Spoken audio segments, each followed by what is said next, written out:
High,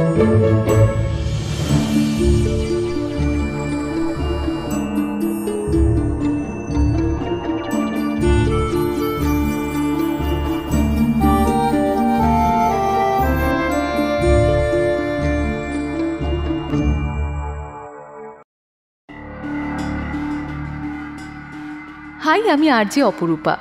প্রথমেই জানাই পয়লা বৈশাখের শুভেচ্ছা সবাইকে। আজ কাহনে অভিক অর্জুন দত্তের যে থ্রিলারটি শুনবেন সেটা এখনও পর্যন্ত কাহনের সবচেয়ে বড় প্রজেক্ট। আজ ইন্ট্রোতে খুব বেশি সময় নেব না, জাস্ট 1 মিনিট দিন আমায়, কতগুলো গুরুত্বপূর্ণ কথা বলে নিই। এই গল্পের সমস্ত চরিত্র কাল্পনিক। জীবিত বা মৃত কোনো ব্যক্তির সাথে কোনো মিল থেকে থাকলে তা নিতান্তই কাকতালীয় এবং ভীষণ ভীষণ গুরুত্বপূর্ণ কথা। আজকের গল্পের মাধ্যমে কোনো মানুষের ধর্মীয় ভাবাবেগে আঘাত দেওয়া বা ভায়োলেন্সকে প্রমোট করা আমাদের উদ্দেশ্য নয়। সমস্ত ধর্মকে আমরা শ্রদ্ধা করি, আমাদের দেশের সংবিধান আমাদের সেই শিক্ষাই দেয়। কাজেই গল্পটিকে গল্প হিসেবেই নেবেন আশা করি।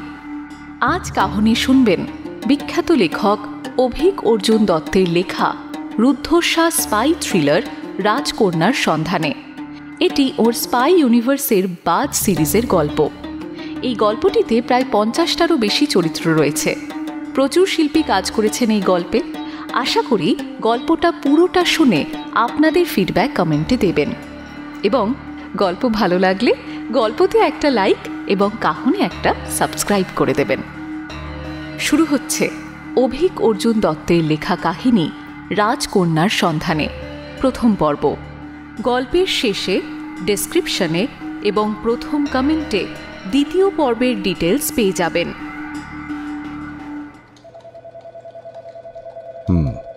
কয়েকটা তথ্য হয়তো আমরা সবাই জানি কিংবা কেউ কেউ জানি না, তবে বলে রাখা ভালো এই তথ্যগুলোর উপর ভিত্তি করে কিন্তু আমাদের অপারেট করতে হবে।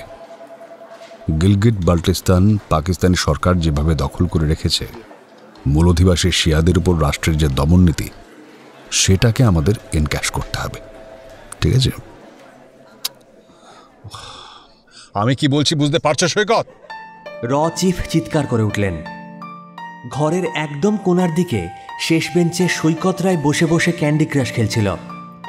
চিফের কথা শুনে উঠে দাঁড়িয়ে বলল, ইয়েস স্যার। চিফ বললেন, বাল্টিস্তানে কারা অত্যাচারিত হচ্ছে? সারা ঘর হেসে উঠল, যেন বাচ্চা ছেলেকে স্কুলে পড়া ধরা হচ্ছে। সৈকত বলল, শিয়া মুসলিমরা স্যার। তোমার মন কোথায় থাকে? কি প্রবলেম তোমার? প্রায় আজকাল মোবাইলে ঢুকে থাকছো। শুনছিলাম স্যার মাল্টিটাস্কিং। দ্রাস সেক্টর থেকে মাল্টিটাস্কিং করে বাল্টিস্তানে ঢুকতে পারবে? তোমাকে একা পাঠাবো, পারবে? সৈকত বিন্দুমাত্র না ভেবে বলল, পারবো স্যার, এখন বেরোবো। বাকিরা মুখ চাওয়াচাওয়ি করল। এই ছেলের কি ভয়টাই নেই নাকি? চিফ বললেন, এই কনফিডেন্সের কারণ? এখনও বরফ গলেনি। পাকিস্তান পর্যন্ত ওই অঞ্চলে ঠিকঠাক সেনা মোতায়েন করতে পারছে না। আমার কিছু লোক আছে বাল্টিস্তানে, তারা কোনোদিন তো কাজে আসুক। না, এখন বেরোতে হবে না। দ্রাস থেকে তোমাকে ঢুকতে হবে না। তুমি 1 মাস ছুটিতে যাচ্ছ, কাজকর্ম বিশেষ সিরিয়াসলি নিচ্ছ না আজকাল, বোঝা যাচ্ছে। নাও গেট আউট। সৈকত ভেবা চাকা খেয়ে বলল, but sir. I say get out. সৈকতের দিকে ঘরে সবাই তাকাচ্ছে। শেখারন মিটিমিটি হাসছে। দুজনের কিছুতেই বনিবনা হয় না। প্রাইম মিনিস্টারের সঙ্গে সাউথ আফ্রিকা গিয়ে দুজনের রীতিমতো হাতাহাতি হয়েছিল। সৈকত সেমিনার রুম থেকে বেরিয়ে গেল। ঘুম পাচ্ছে। দিল্লিতে এই সময় আবহাওয়া ভালো থাকে।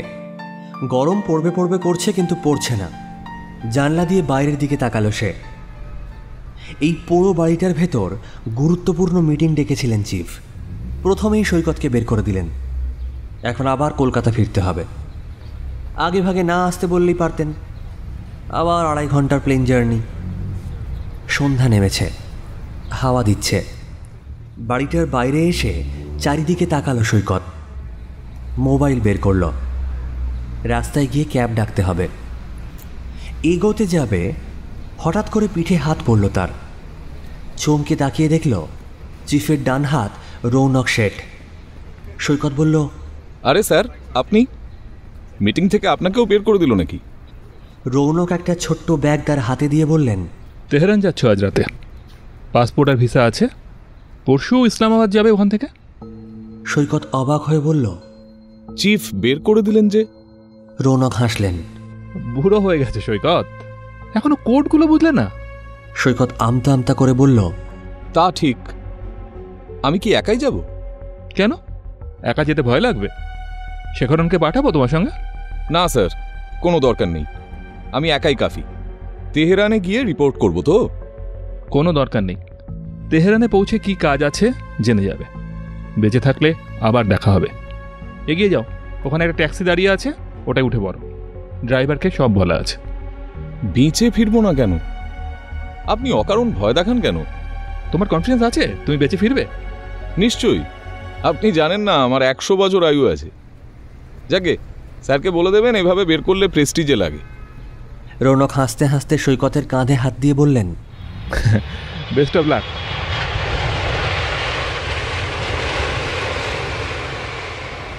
ভারতীয় সময় রাত 3টে। ইমাম খোমেনি আন্তর্জাতিক বিমানবন্দর থেকে বেরোলো সৈকত। শিরশিরে ঠান্ডার মধ্যে গাইতে গাইতে রাস্তা দিয়ে হাঁটা লাগালো সে। তেহরান সে এর আগেও এসেছে। প্রচুর জনসংখ্যা এই শহরে। এত রাতেও শহর ঘুমোয়নি। এয়ারপোর্ট থেকে খানিকটা দূরে একটা বড় টয়োটা দাঁড়িয়ে আছে। ড্রাইভারের পাশের কাঁচে সে নক করল। জানলা নেমে গেল। সৈকত বলল, জাভিদ। ড্রাইভার মাথা ওঠানামা করে দরজা আনলক করে দিল। সৈকত গাড়িতে উঠে মাঝের সিটে বসতে গাড়ি স্টার্ট দিল। জাভিদ বলল, আপনাকে জাহেদা নিয়ে যাওয়ার অর্ডার আছে। সৈকত বলল, অর্ডার আছে তো চলো। কে বারণ করেছে? স্যান্ডউইচ খাবেন?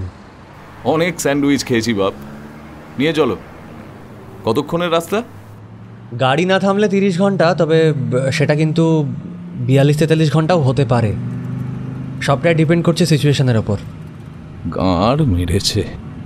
আমি ঘুমোলাম, তুমি একটানা চলো, দাঁড়াতে হবে না। ইরানি সৈন্যরা জিজ্ঞেস করলে কি বলবে? আপনাকে ভাবতে হবে না, আপনি আপনি ঘুমিয়ে পড়ুন।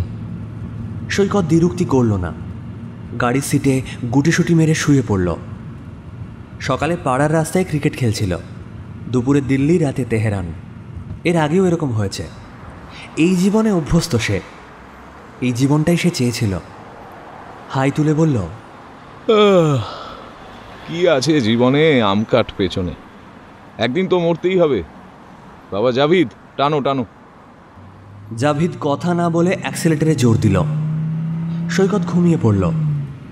ঘুম যখন ভাঙল তখন রোদ উঠে গেছে। চারিদিকে কিচ্ছু নেই, শুধু একটা হাইওয়ে ধরে গাড়িটা এগোচ্ছে। সে বলল, জাভিদ মিয়া, তুমি কি সত্যি সত্যি গাড়িটা কোথাও দাঁড় করাওনি ভাই? না, চিফ বলে দিয়েছেন আপনাকে তাড়াতাড়ি পৌঁছতে হবে। আমি চেষ্টা করব যথাযথ নিরাপত্তার সঙ্গে আপনাকে জাহেদান বর্ডার দিয়ে পাকিস্তানে ঢোকাতে। বাকিটা নাসিব। স্যান্ডউইচ না কি আছে দাও দেখি। জাভিদ একটা প্যাকেট তার দিকে দিল। সৈকত প্যাকেট থেকে স্যান্ডউইচ বের করে বলল, আজ রবিবার, বাড়িতে এই সময় লুচি টুচি হয়। এই স্যান্ডউইচ না জুতোর ছিবড়ে মানুষে খায়, যত সব। তুমি কি ইন্ডিয়ান জাভিদ? জাভিদ উত্তর দিল না। সৈকত বলল, ও বুঝেছি, টপ সিক্রেট। তা ভালো, সিক্রেট থাকা ভালো। মিডওয়েতে কিছু খেতে পারেন, তবে আপনি গাড়ি থেকে নামবেন না। আমি খাবার নিয়ে আসব। আগামোতা করবো না। রাস্তার পাশে গাড়ি দাঁড় করাবো, টয়লেট পেপার আছে। কোনো এক পাথরের সাইডে চলে যাবেন, এখানে কেউ থাকে না। অগত্যা। কিছুক্ষণ পর সত্যিই জাভিদ রাস্তার পাশে একটা পাথরের কাছে গাড়ি দাঁড় করালো। সৈকত টয়লেট পেপার নিয়ে পাথরের আড়াল থেকে ঘুরে এসে বলল, আর কত শাস্তি দেবে মাইরি? আমেরিকান মিসাইল যদি এসে পড়তো আমার ওখানে? আমেরিকা এখন এদিকে খুব একটা নজর দিচ্ছে না, আর দিলেও আপনার ওখানে মিসাইল ছোড়ার ওদের বিশেষ ইচ্ছে আছে বলে মনে হয় না। তা বটে, সে তো বলবেই তুমি। গাড়ি আবার স্টার্ট নিল। জাভিদ বলল, মিডওয়েতে কি দাঁড়াবো? তুমি খাবে না? না, আমি 2-3 দিন না খেয়ে থাকতে পারি। শিওর কমান্ডো ট্রেনিং আছে তোমার, তাই না? জাভিদ উত্তর দিল না। গম্ভীর মুখে গাড়ি চালাতে চালাতে বলল, ইসলামাবাদে গিয়ে সেক্টর 7-এ ইলিয়াস খানের বাংলোয় গিয়ে দেখা করবেন। ও আপনাকে কাশ্মীর নিয়ে যাবে। ইসলামাবাদে আমার কত বন্ধু আছে জানো তুমি? যতই বন্ধু থাকুক কারো সঙ্গে দেখা করবেন না। সৈকত মাথা চুলকে বলল, তারপর পৌঁছে আমি কি করব? ইলিয়াস ব্রিফ করে দেবে। 15 জন স্পেশাল এজেন্টের মধ্যে চিফ শুধুমাত্র আপনাকে পাঠিয়েছেন। এই মিশনের ইম্পর্টেন্সটা আপনি বুঝবেন আশা করি। বাল বুঝবো, একে তো বের করে দিল, তারপর কার পিছনে গোঁজার ধান্দা করছে কে জানে। যাকে গান চালাও ভাই, গান শুনি।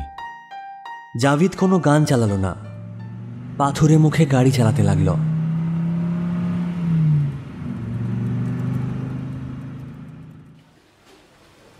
আমি জানি না চিফ আপনাকে কেন সিলেক্ট করলেন। আপনাকে দেখে তো আমার ভীষণ ক্যাজুয়াল মনে হচ্ছে। আপনাকে একটা ফ্রেন্ডলি অ্যাডভাইস দিয়ে রাখি, আপনি যে এলাকায় ঢুকছেন সামান্য অসাবধানতা থেকে কিন্তু আপনার মৃত্যু হতে পারে। গাড়ি দাঁড়িয়েছে মিডওয়েতে। সৈকতের জন্য খাবার নিয়ে এসেছে জাভিদ। সৈকত কথাগুলো শুনে বলল, পাঠিয়েছে কেন বোঝো না তুমি? বাপে খেদানো মায় তাড়ানো ছেলে পেয়েছে, কোনো পিছুটান নেই, জানে মরলে চাপ নেই। আবার কি? মরলে সবার চাপ আছে। গত বছর আমাকে বালচ দস্যুরা 3 মাস আটকে রেখেছিল, শুধু শুকনো রুটি খেতে দিত। আমারও পিছুটান নেই, তবু ভয় পেয়েছিলাম। ওদের দেখে ভয় পেয়েছিলাম। নির্মমভাবে ছুরি দিয়ে কুরবানি দেওয়ার মতো করে মানুষের গলা কেটে ফেলে ওরা। তুমি কাটুনি মানুষের গলা? সত্যি করে বলো। আমি কাটা আর আমার কাটা দুটোর মধ্যে তো তফাৎ আছে, তাই না?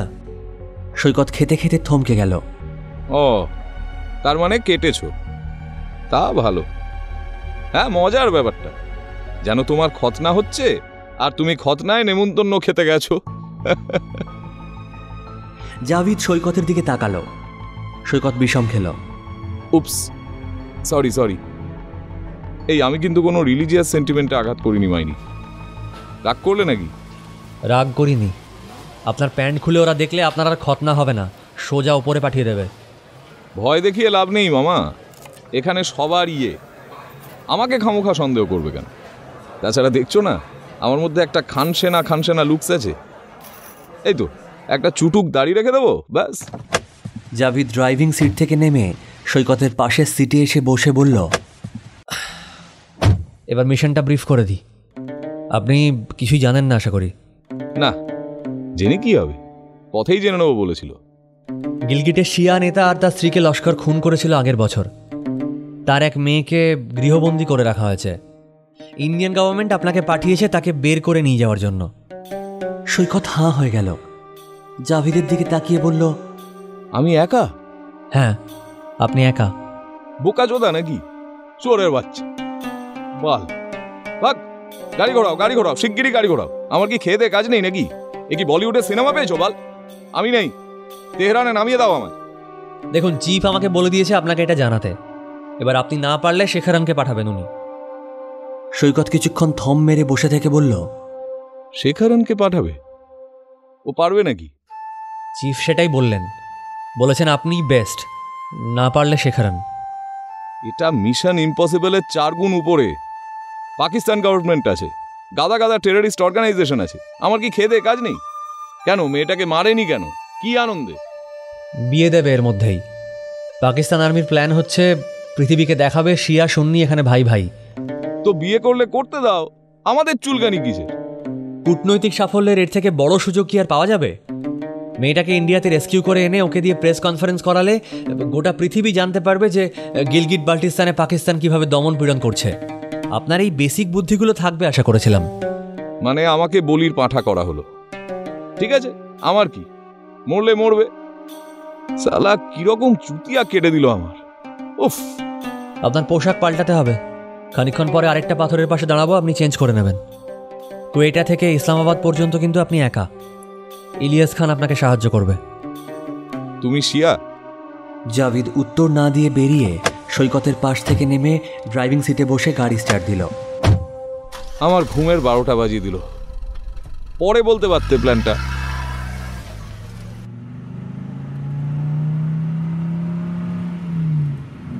রুক্ষ পাহাড়ি পথ দিয়ে গাড়ি চালাচ্ছে জাভিদ।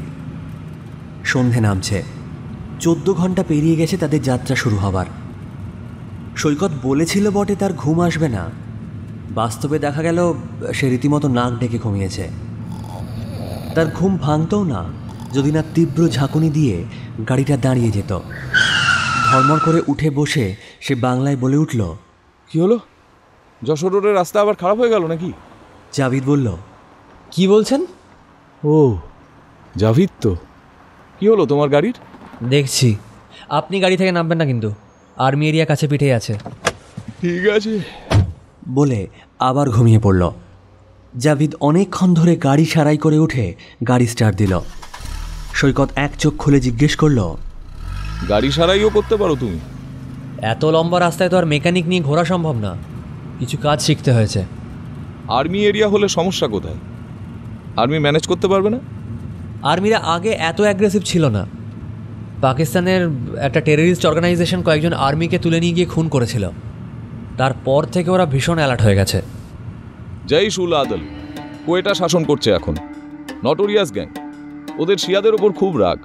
দুজন মাথা, একজনের নাম আব্দুল রিয়াজ, বাড়ি লাহোরে। ছোটবেলায় বাপের মার খেয়ে পালিয়ে করাচি গেছিল, সেখান থেকে জিহাদি বাহিনীতে নাম লেখায়। করাচির শিয়া মসজিদে 2 বার বোম্বার অ্যাটাকের মাথা। ঠিক বলছি তো? অনেক কিছু খবর রাখেন তো আপনি, তাহলে এত ক্যাজুয়াল থাকেন কেন? ইসলামাবাদে 1 হাত ডিস্টেন্সে ছিল জানোয়ারটা, শুধু চিফের ইনস্ট্রাকশন ছিল না বলে গুলি করিনি। এরপরে পেলে আর কারো ইনস্ট্রাকশনের অপেক্ষা করবেন না, আগে গুলি মারবেন। আপনাকে ইরানের সেরা রেস্তোরাঁয় সেরা ডিশ খাওয়াবো। রিয়াজ মানুষ না, শয়তানের বাচ্চা। কাউকে খুন করার আগে একবারও ভাবে না। ওর বেঁচে থাকার কোনো দরকার নেই। তোমার কে ছিল ওই মসজিদে?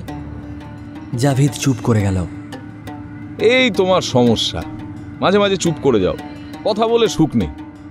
অন্ধকার নেমে এসেছে। জাভিদ খুব সাবধানে গাড়ি চালাচ্ছে।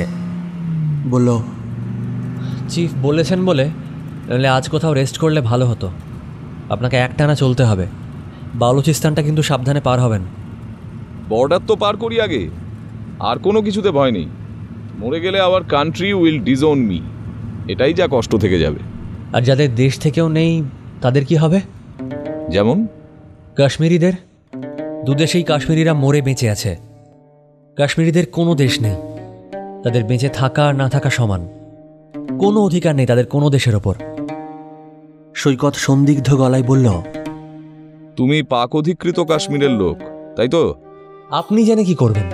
তোমার কথাবার্তা শুনে আগেই বুঝেছি। কেন বলতে চাও না তুমি? গিলগিটে আমাকে দেখা মাত্র গুলি করার অর্ডার দেওয়া আছে। নিজের জন্মভূমিতে যদি না যেতে পারি, সেই কাহিনী বলে আমি করবোটা কি? তা ঠিক। আমার ভাই সে ঝামেলা নেই। ইচ্ছে হলেই কলকাতা গিয়ে নন্দনে সিনেমা দেখতে পারি। চিফ চান না, আমার কি করা। আচ্ছা জাভিদ, তোমাদের রাজকন্যা কেমন দেখতে? আমার বড় ভাইয়ের একমাত্র মেয়ে। ওর কিছু হলে আমি পাকিস্তানি আর্মির 12টা বাজিয়ে দেব। উত্তেজনায় জাভিদ গাড়ির গতিবেগ বাড়িয়ে দিল। সৈকত ঘাবড়ে গিয়ে বলল, ঠিক আছে ঠিক আছে, চাপ নিও না বস। তুমি বেশি জোরে চালালে আমি তোমার ভাইজির কাছে যাবার আগে তোমাদের আল্লাহর কাছে পৌঁছে যাব। জাভিদ গাড়ির গতি স্বাভাবিক করল। সৈকত হাঁপ ছাড়ল। বাঁচালে।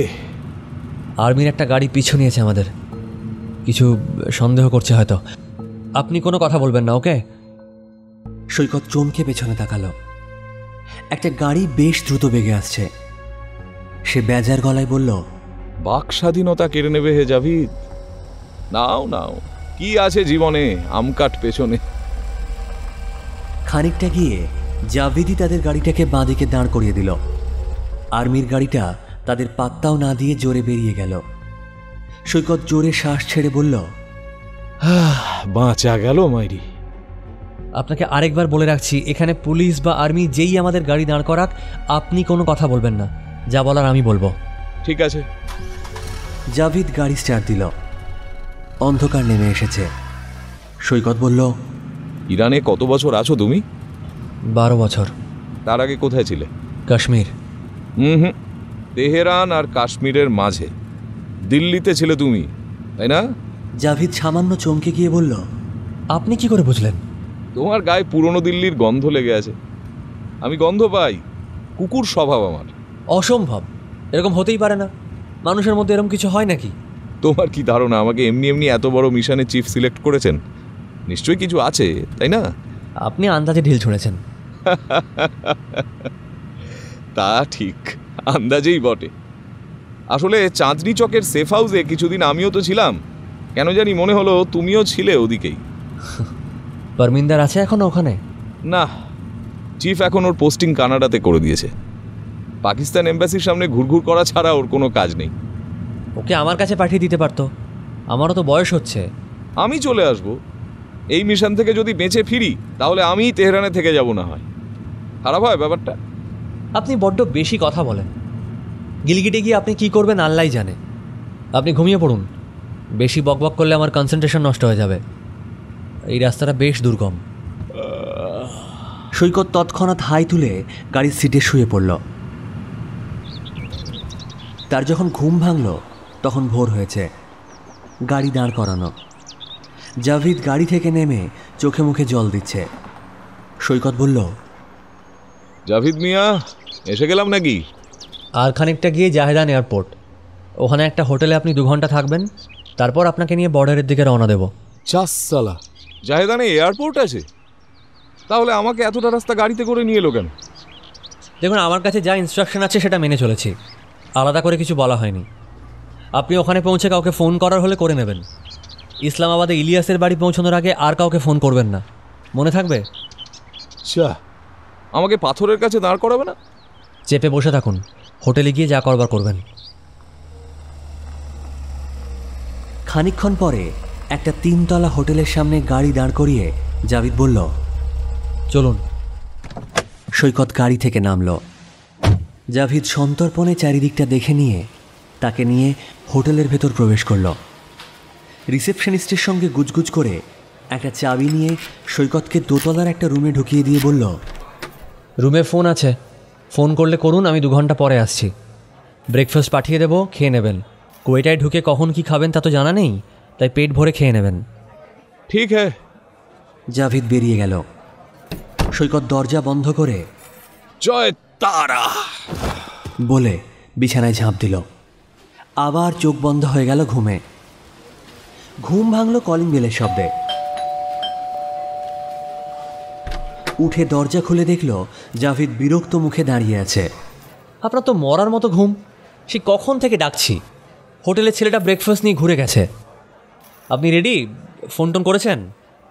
সৈকত চোখ মুছতে মুছতে বলল, ও ফোন করার ছিল না, বাদ দাও, কাকে আর ফোন করব, কে বা আছে আমার। চলো বাড়ি যাই। বাড়ি না, পাকিস্তান যাবেন আপনি এখন। ওই একই হলো, যা বাড়ি তাই পাকিস্তান। চলো ভাই, শুভারম্ভ করি।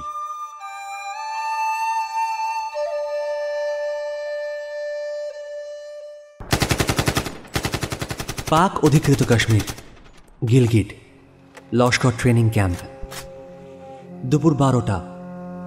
যদিও 12টা বেজেছে, তবে মাঝে মধ্যেই তীব্র শীতল হাওয়া দিচ্ছে। আকাশে তেমন রোদ নেই। 100টা ছেলেকে একসঙ্গে ট্রেনিং দেওয়া হচ্ছে। ছেলেগুলোর বয়স 12 থেকে 16-র মধ্যে। শীতের মধ্যে সবাই জোব্বা পরে ট্রেনিং করছে। প্রত্যেকের হাতে অত্যাধুনিক বন্দুক। 10টা চাঁদমারি বানানো হয়েছে। 10টা দলে 10 জন করে ছেলেকে রাখা হয়েছে। এক একজন এসে সুশৃঙ্খলভাবে চাঁদমারিতে নিশানা করছে। এই ছেলেদের মুখে শৈশব কৈশোরের কোনো লেশমাত্র নেই, যেন 100টা রোবট। লস্কর কমান্ডার বিলাওয়াল খান কঠিন মুখে দাঁড়িয়ে আছে। কেউ কোনো ভুল করলে জঘন্য ভাষায় গালিগালাজ করছে।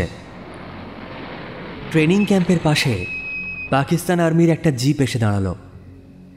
Lieutenant colonel Yasir Hossain jeep থেকে নেমে ক্যাম্পের দিকে হাঁটতে শুরু করল।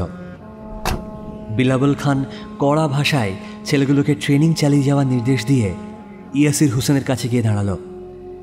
ইয়াসির বলল, 16th ফাইনাল।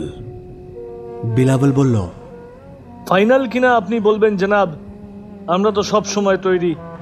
ইয়াসির ছেলেগুলোর দিকে তাকিয়ে বলল, বিসমিল্লাহির রহমানির রহিম। 16th ওদের মুজাফফরাবাদে পাঠিয়ে দেবেন। শ্রীনগরে আবার ইন্ডিয়ান আর্মির কড়া পাহারা থাকে, আমরা যদিও ওদিকটা অ্যাভয়েড করব। আচ্ছা বলছি, ম্যাপ ট্রেনিং করিয়েছেন? বিলাওয়াল ইয়াসিরের দিকে তাকিয়ে হাসল। ইয়াসির বলল, কি হলো, আমার সময়ের দাম আছে, হ্যাঁ হ্যাঁ করে হাসছেন কেন? বিলাবল দঙ্গলের মধ্যে থেকে একটা ছেলেকে চেঁচিয়ে ডাকলো, আসিফ, অমৃতসর থেকে দিল্লি কিভাবে যেতে হয়? ছেলেটা গড়গড় করে বলে গেল। বিলাবল ইয়াসিরের দিকে তাকালো। ইয়াসির সন্দিগ্ধ চোখে বিলাবলকে বলল, শুধু এই জানে, আর বাকিরা? ঠিক আছে, আপনি যে কোনো একজনকে ডাকুন। ইয়াসির তীক্ষ্ণ চোখে দঙ্গলের মধ্যে থেকে একজন অপেক্ষাকৃত ছোট ছেলেকে ডাকল। ছেলেটার উচ্চতা 4 ফুট 10-11 হবে। চোখের মনি নীল রঙের, শরীরের থেকে হাতের বন্দুকের ওজন বেশি। ছেলেটা এসে দাঁড়ালে ইয়াসির বলল, কি নাম তোর? ছেলেটা বলল, সোবাহান আলী। তো সোহাবান আলী, ভুবনেশ্বর থেকে গুয়াহাটির রুটটা বল দেখি, কি করে যেতে হয়? সোবাহান আগের ছেলেটার মতোই সুন্দর করে বলে গেল। এইবার ইয়াসিরের ঠোঁটের কোণে হাসি ফুটল। বিলাবল বলল, এবার খুশি তো জনাব? বিসমিল্লাহির রহমানির রহিম। 10টা করে ছেলে এক একটা ব্যাচে ইন্ডিয়ার এক একটা শহরে ছড়িয়ে পড়বে, আর এই ক্যাম্পের সব কটা ছেলেকে আমার ইন্ডিয়ার কোনায় কোনায় চাই খান। আপনি যেমন চাইবেন তেমনই হবে জনাব, কিন্তু আমার উপহারটা? কিসের উপহার? শুনলাম আপনি গিলগিট নেতা সুলেমানের মেয়ের সঙ্গে বিবাহ সূত্রে আবদ্ধ হচ্ছেন। আমার সেখানে নিমন্ত্রণ নেই জনাব। না, ওখানে জার্নালিস্ট থাকবে, ওই কি সব ওই আমেরিকান জার্নালিস্ট। ওরা ওখানে তোমাকে চিনতে পারলে আমাদের সমস্যা হবে। যারা আমাদের ধর্মের লোকেদের খুঁজে খুঁজে মেরে ফেলছে, তাদের আপনি দাওয়াত দিয়ে নিয়ে আসছেন? আমি করছি না কিছুই, সব সরকার করছে। ট্র্যাডিশনাল বিয়ে হবে, গোটা পৃথিবী দেখবে আমরা কিভাবে জঙ্গিদের হাতে মৃত শিয়া নেতার মেয়েকে পুনর্জীবন দিই। আশা করি ব্যাপারটার গুরুত্ব এবার তুমি বুঝতে পেরেছ। ঠিক আছে, আমি ছদ্মবেশে থাকবো, তবু থাকবো। ঠিক আছে, তা বলে কোনো রকম আর্মস নিয়ে এসো না। বাইরের বিশ্বকে আমাদের দেখাতে হবে আমরা এই ভূমিতে শান্তি আনার চেষ্টা করছি। অনুষ্ঠানের 10 দিন আগে গিলগিটের প্রতিটা বাড়িতে গিয়ে আমরা নেমন্তন্ন করে আসব। তাদের মুখে যেন দুঃখের কোনো চিহ্ন না থাকে। পাকিস্তানি আর্মি যে কাশ্মীরের ইন্ডিয়ান আর্মির থেকে অনেক বেশি মানবিক, সেটা তো আমাদের দেখাতেই হবে খান, তাই না? বিলকুল জনাব, বিলকুল। তা হবু স্ত্রীর সঙ্গে আপনার দেখা সাক্ষাৎ হয়েছে? ইয়াসির বিরক্ত গলায় বলল, কেন? সেটা জেনে তুমি কি করবে? আমার বিবির ব্যাপারে তুমি জানবে কেন? গুস্তাখি মাফ জনাব। যাও, ওদের ট্রেন করাও, সব ব্যাপারে জানার চেষ্টা করবে না। আবু সাইদ কালকেও তোমার ব্যাপারে আমার কাছে খোঁজ নিচ্ছিল।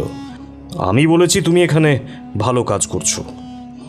আশা করি নিজের গুড উইলটা তুমি নষ্ট করবে না খান। এখন তুমি আসতে পারো। খোদা হাফিজ। আবু সাইদের নাম শুনে বিলাবলের মুখ এমন হলো যেন জোঁকের মুখে নুন পড়ল। সে গুটিয়ে গেল। ইয়াসির আর বিলাবলকে পাত্তা না দিয়ে নিজের জিপের দিকে হাঁটতে শুরু করল।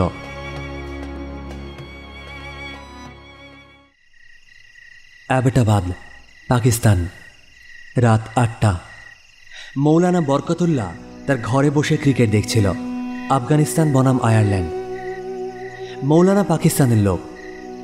কাবুলে আমেরিকা বোমাবর্ষণ শুরু করায় পেশোয়ার হয়ে পাকিস্তানে আশ্রয় নেয়। আগে ট্রেনিং দেখত, পরে পাক অধিকৃত কাশ্মীরের অপারেশন সামলায়। দরজায় 3টে নক পড়ল। বরকত বলল, এসো। একজন 19 বছরের ছেলে প্রবেশ করে বরকতকে সেলাম করল। বলল, আমাকে ডেকেছিলেন হুজুর? হাফিজকেও নিয়ে এসো। ছেলেটা বেরিয়ে গিয়ে আরেকটা ছেলেকে ডেকে নিয়ে এলো। দুজনে ঘরে ঢুকে মৌলানার অনুমতি নিয়ে মৌলানার পায়ের কাছে বসল। মৌলানা বলল, শুনলাম গিলগিটে বিভিন্ন দেশের জার্নালিস্ট আসছে। হাফিজ একটা ট্যাব নিয়ে এসেছিল। উঠে মৌলানার হাতে ট্যাবটা দিয়ে বলল, এরা সবাই আসবে। মৌলানা সোয়াইপ করে একটার পর একটা ছবি দেখে হাফিজকে ট্যাবটা ফেরত দিয়ে বলল, গিলগিটের রাস্তা তো খুব দুর্গম, তাই না হাফিজ? হাফিজ মাথা নাড়ল। জি হুজুর। মৌলানা আরও কিছু বলতে যাচ্ছিল, এমন সময় তার ফোন বেজে উঠল। ধরল ফোনটা। কে? হুজুর, আমি বিলাবল বলছি। বিলাবলের নাম শুনে মৌলানার মুখে হাসি ফুটল। বলো, আমাদের শেররা তৈরি হয়েছে? বিলকুল হুজুর, 100টা বাঘ তৈরি করেছি। এবার আর্মি চিফের সঙ্গে কথা বলে ওদের কাশ্মীরে ঢোকানোর অপেক্ষা শুধু। বহুত খুব। ইয়াসির হোসেন তার বিয়েতে দাওয়াত দিয়েছে? ও প্রান্তে খানিকটা নীরবতা। তোবা তোবা, দেশ বিদেশের কাফেরদের দাওয়াত দিল, আর তার দেশের জন্য যারা জীবন দিয়ে দিচ্ছে তাদেরকেই বলল না? বলেনি হুজুর, থাকলেও ছদ্মবেশে থাকতে হবে। মিডিয়া জানলে নাকি বিশ্বের সামনে পাকিস্তানের নাক কাটা যাবে। গেলে যাবে। যে দেশে বাইরে থেকে আমেরিকান সেনা এসে আমাদের লোকেদের মেরে চলে যায়, সেই আর্মির কাছে আমাদের শিখতে হবে কার সঙ্গে কি ব্যবহার করতে হবে। কাপুরুষ নামারদের দল সব। আমাকে বলো তুমি তোমার প্ল্যান কি? বলো। ইয়াসির বলল, পাকিস্তান সরকার চায় না ওই দিন কোনো রকম ঝামেলা হোক। সব রকম নিরাপত্তা দিতে হবে বাইরে থেকে আসা অতিথিদের। নিরাপত্তা? আমাদের নিজেদের লোকেরা যখন আমেরিকার বোমার আঘাতে মুড়ি মুরগির মতো মরে যায়, তখন কোথায় থাকে এদের আতিথেয়তা? পাকিস্তানের প্রেসিডেন্টকেও আমেরিকান সিকিউরিটি ও দেশে ঢোকার আগে জামা প্যান্ট খুলে সার্চ করবে, আর আমাদের লোকেরা আতিথেয়তা দেখাচ্ছে। লজ্জা। জনাব, আমার হাত পা বাঁধা, আমি কিচ্ছু করতে পারবো না। গিলগিটের ট্রেনিং ক্যাম্পে এখনো অনেক আর্মস দরকার। ইয়াসির হোসেন কথা দিয়েছে আর্মসের ব্যবস্থা ওই করে দেবে। এখানকার গভর্নর সাহেবও আসবে।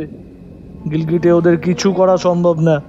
ঠিক আছে, ওরা গিলগিটে দাওয়াত খেয়ে ওখান থেকে সহি সালামত বেরোলেই পাকিস্তান সরকারের নাক ঠিক থাকবে, তাই তো? জি হুজুর, ওরা ওদের দেশ পর্যন্ত সহি সালামত গেলে তবেই পাকিস্তান সরকারের নাক ঠিক থাকবে। ওসামা বিন লাদেনকে যেদিন এই শহরে আমেরিকান সেনা কুকুরের মতো খুন করেছিল, সেদিন পাকিস্তান সরকারের নাক ঠিক ছিল, হ্যাঁ কি না? হুজুর, ইয়াসির হোসেন বলছে। আমি যা জিজ্ঞেস করছি তার জবাব দাও বিলাবল। ওসামা বিন লাদেনকে অ্যাবটাবাদে যেদিন আমেরিকান সেনা কুকুরের মতো খুন করেছিল, সেদিন পাকিস্তান সরকারের নাক ঠিক ছিল, হ্যাঁ কি না? বিলাবল থতমত খেয়ে বলল, না হুজুর। তাহলে এরপরে কি হবে সেটা আমরা ঠিক করব। বিলাবল ও প্রান্তে বলল, কাজটা কি ঠিক হবে হুজুর? মৌলানা ফোন কেটে দিল।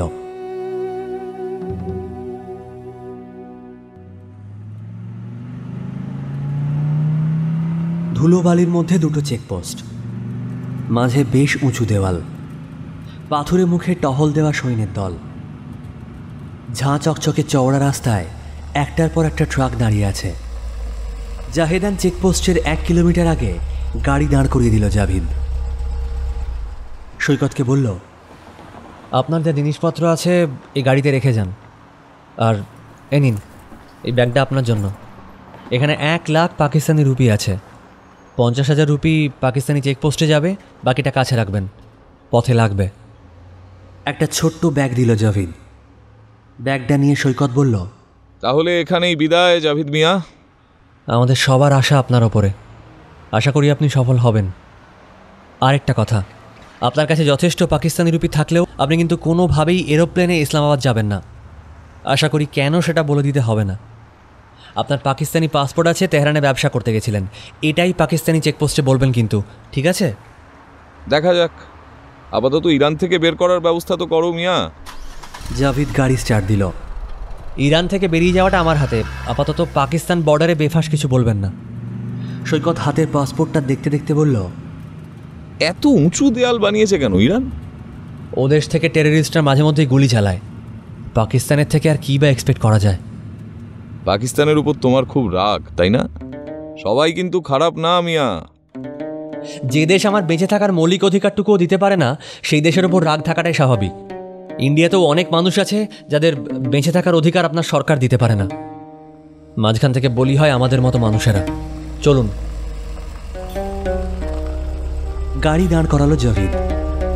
গাড়ি থেকে নেমে দুজনে হাঁটতে শুরু করলো। পাথুরে মাটি, হাঁটার জন্য মোটেও ভালো নয়। দেশের এই প্রান্ত কঠোর নিরাপত্তায় রাখা হয়। ইরানের সেনা সংখ্যার প্রাচুর্য চোখে পড়ার মতো। পাকিস্তানি অনুপ্রবেশকারীরা কোনোভাবেই যেন এই দেশে ঢুকে পড়তে না পারে, তার জন্য যথেষ্ট কঠোর ইরানের সেনাবাহিনী। সৈকত হাঁটতে হাঁটতে ফুরফুরে মেজাজে গান গাইতে শুরু করল।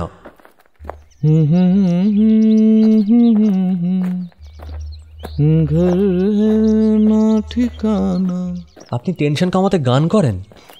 কিসের টেনশন? আবার পাকিস্তান যাচ্ছি ভাবতেই আমার আনন্দ হচ্ছে। আহা, কত কাবাব, কত ভালো ভালো খাবার আর খাবার। গুলিও খুব সুখাদ্য। ওসবে ভয় পাই না। কাল সকালেই আমি কোয়েটায় পৌঁছে যাব। আহা, আফসার ভাইয়ের বিরিয়ানি, আহা। আপনাকে বারবার বলা হয়েছে, কিন্তু এবারে আপনি কোনো চেনা মানুষের সঙ্গে দেখা করবেন না। তাও ঠিক। ইরান চেকপোস্টে পৌঁছে জাভিদ সৈকতকে অফিসের বাইরে দাঁড় করিয়ে ভেতরে গেল। কিছুক্ষণ পর বাইরে বেরিয়ে বলল, কপাল ভালো, 13 দিন পরে বর্ডার খুলেছে আজকে। ইমদাদ আলী স্যার আছেন চেকপোস্টে, আমার পরিচিত, আপনার কোনো অসুবিধা হবে না। সৈকত জাভিদকে জড়িয়ে ধরে বলল, আবার দেখা হবে। জাভিদ প্রতি আলিঙ্গন করল না, শুধু বলল, যদি দুজনের কেউ বেঁচে থাকি তবেই। উইল মিট ইন হেল দেন। আলবিদা বন্ধু। আলবিদা। সৈকত ইরানের কাস্টমস অফিসে প্রবেশ করল। একজন অফিসার এগিয়ে এসে বললেন, রুবায়ত পাশা। সৈকত মাথা নাড়ল। অফিসার হাত বাড়ালেন, আমি আলী। জাভিদ আপনার কথা বলেছেন, আসুন। একটা ঘরে নিয়ে তাকে বসানো হলো। বেশ কয়েকটা ফর্ম ফিল আপ করিয়ে ইরানের শিলমোহর পড়ল তার পাসপোর্টে। ইরানের গেট খুলল তার জন্য।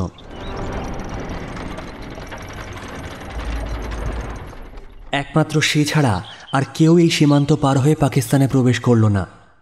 তুলনায় ওই দেশ থেকে ইরানে ঢোকার লাইন বেশ বেশি। দেওয়াল আর নোম্যান্স ল্যান্ড পেরিয়ে সৈকত যখন পাকিস্তানের গেটের দিকে এগোতে শুরু করল, তখন হালকা বালি ঝড় হচ্ছে। বালোচ প্রদেশে আগেও এসেছে সৈকত, তার কোনো কিছুই অচেনা লাগছিল না।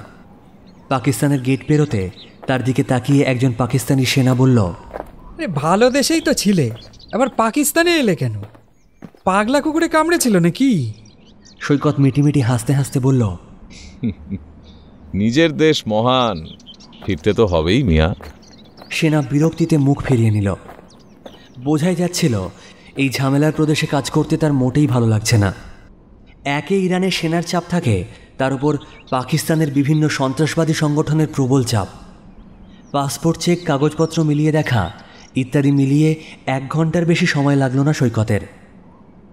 50,000 পাকিস্তানি রুপি ম্যাজিকের মতো কাজ করল। চেকপোস্টের অফিস থেকে বেরিয়ে পাকিস্তানের মাটিতে পা রেখে সৈকত আকাশের দিকে তাকিয়ে ফিসফিস করে বলল, দ্য মিশন স্টার্টস নাও।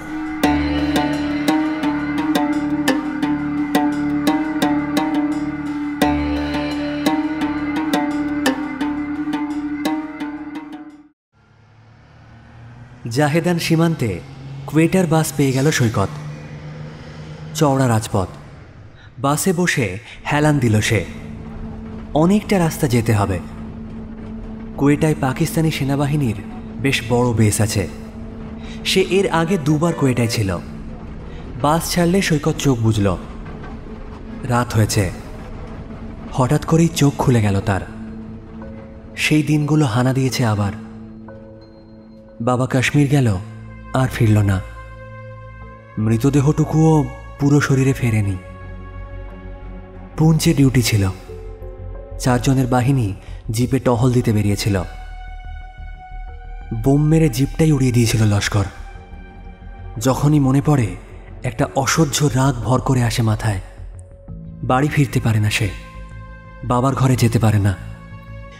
গেলেই 2 চোখ জলে ভরে আসে। সেনাবাহিনীর এলাকা শেষ হতেই বাস দাঁড় করিয়ে দিল একদল লোক। কন্ডাক্টর তার আগে থেকেই বলে দিয়েছিল সতর্ক থাকতে। স্থানীয় জঙ্গি সংগঠনের লোকজন, মূলত তোলাবাজ। বাসে উঠে সবার থেকে টাকা নিয়ে নেমে গেল। এসব বালোচ প্রদেশের নিত্য নৈমিত্তিক ঘটনা। পুলিশ কিছু বলে না বা বলার জায়গাতেও নেই। অলিখিত লোকাল ট্যাক্স দিতেই হবে, আইনের শাসন নেই বললেই চলে। বাস ছাড়লে কন্ডাক্টর আল্লাহকে ধন্যবাদ জানিয়ে জানালো আজ তোলাবাজদের মুড ভালো ছিল বলে কাউকে বাস থেকে নামায়নি। আগের দিনই দুজনকে নামিয়ে নিয়ে আর বাসে উঠতে দেয়নি। তাদের সঙ্গে কি হয়েছে সহজেই অনুমেয়। জীবনের দাম এখানে একেবারেই নেই। আফগান সীমান্ত বেশি দূর নয়। তালিবানদের একটা অংশ আফগানিস্তান থেকে পালিয়ে নককুন্ডি সহ বেশ কয়েকটা জায়গায় থাকে। কয়েকটা গোষ্ঠী আবার পেশোয়ারের দিকেও থাকে। এদের মধ্যে অস্ত্রের সরবরাহ বন্ধ নেই, ফলে 2-4টে লাশ পড়ে গেলে কেউ অবাক হয় না। সৈকতের পাশে এক বয়স্ক ভদ্রলোক বসে ঝিমোচ্ছিলেন। সৈকত বলল, কোথায় যাবেন মিয়া? ভদ্রলোক বললেন, আমি কুয়েটে যাব, যদি এই বাস শাহী সালামত পৌঁছাতে পারে। আমিও কোয়েটা যাব। আপনি এখানে কি করতে এসেছিলেন? ভদ্রলোক জানালেন ট্রাকের ব্যবসা করেন। সীমান্ত বন্ধ ছিল বলে ঝামেলায় পড়েছিলেন। এখন সীমান্ত খুলে দেওয়ায় আবার ফিরে যাচ্ছেন। ব্যবসার হাল একেবারেই খারাপ। এখানকার তোলাবাজদের টাকা দিতে দিতে ব্যবসা মাথায় উঠেছে। ট্রাকের ব্যবসা আছে, অথচ গাড়িতে না এসে বাসে করে যাচ্ছেন কেন জানতে চাওয়ায় ভদ্রলোক হেসে জানালেন তার মাথা খারাপ হয়নি। নিজস্ব গাড়িতে এলে দুষ্কৃতীরা গাড়ি থেকে নামিয়ে গাড়ি কেড়ে নেয়। লুটপাট তো করেই, সেটা আলাদা কথা। ভদ্রলোকের ব্যবসা থেকে মন উঠে গেছে। ঠিক করেছেন বাকি জীবনটা মক্কায় গিয়ে কাটিয়ে দেবেন। ভদ্রলোকের বকবক শুনতে শুনতে ঘুম চলে এলো সৈকতের। ঘুম যখন ভাঙল তখন রাত 3টে। একটা পেট্রোল পাম্পে গাড়ি দাঁড়িয়েছে। পেট্রোল পাম্পের সঙ্গে লাগোয়া হোটেলও আছে। বৃদ্ধ ভদ্রলোক তাকে বললেন, চলে কিছু খেয়ে আসি। বাসে একজনও মহিলা নেই। এইসব জায়গায় মেয়েদের রাতে বাস জার্নি করার কথা কেউ ভাবতেই পারে না। সৈকত 10-12টা রুটি খেয়ে নিল একেবারে। ভদ্রলোক তার খাওয়া দেখে বললেন, তোমার খুব খিদে পেয়েছিল বেটা, তাই না? খুব খিদে পেলে আমার মাথা কাজ করে না। কোয়েটায় আমাদের বাড়ি এসো, আমার বিবির রান্না খাওয়াবো। হজরত মহল্লা, মনে থাকবে? জি চাচা, কেন মনে থাকবে না? চাচি বিরিয়ানি বানাতে পারেন? সব পারেন, তো তোমার জন্য বিরিয়ানিই বানাতে বলবো। খেয়ে বলো কেমন হয়েছে। বাসে উঠেও ভদ্রলোক তার স্ত্রীর রান্নার সুখ্যাতি করে যেতে লাগলেন। সৈকতকে শুক্রবার দাওয়াতও দিয়ে দিলেন। পথের পরিচয় কখন যে মানুষকে আপন করে নেয় তারা নিজেরাই বুঝতে পারে না। এক বাঙালি আর এক কোয়েটাবাসী অদৃশ্য আত্মীয়তায় বাধা পড়ে গেল সেই পথেরই সৌজন্যে। ভোর 6টায় বাস কোয়েটা বাস স্ট্যান্ডে পৌঁছল। ভদ্রলোক আল্লাহকে বারবার শুকরিয়া জানালেন এই রাস্তায় বাঁচিয়ে ফেরানোর জন্য। সৈকত চাচাজানকে জড়িয়ে ধরে অটো ধরে কোয়েটা স্টেশনে দৌড়ল। বিরামহীন রাস্তা, থামার উপায় নেই।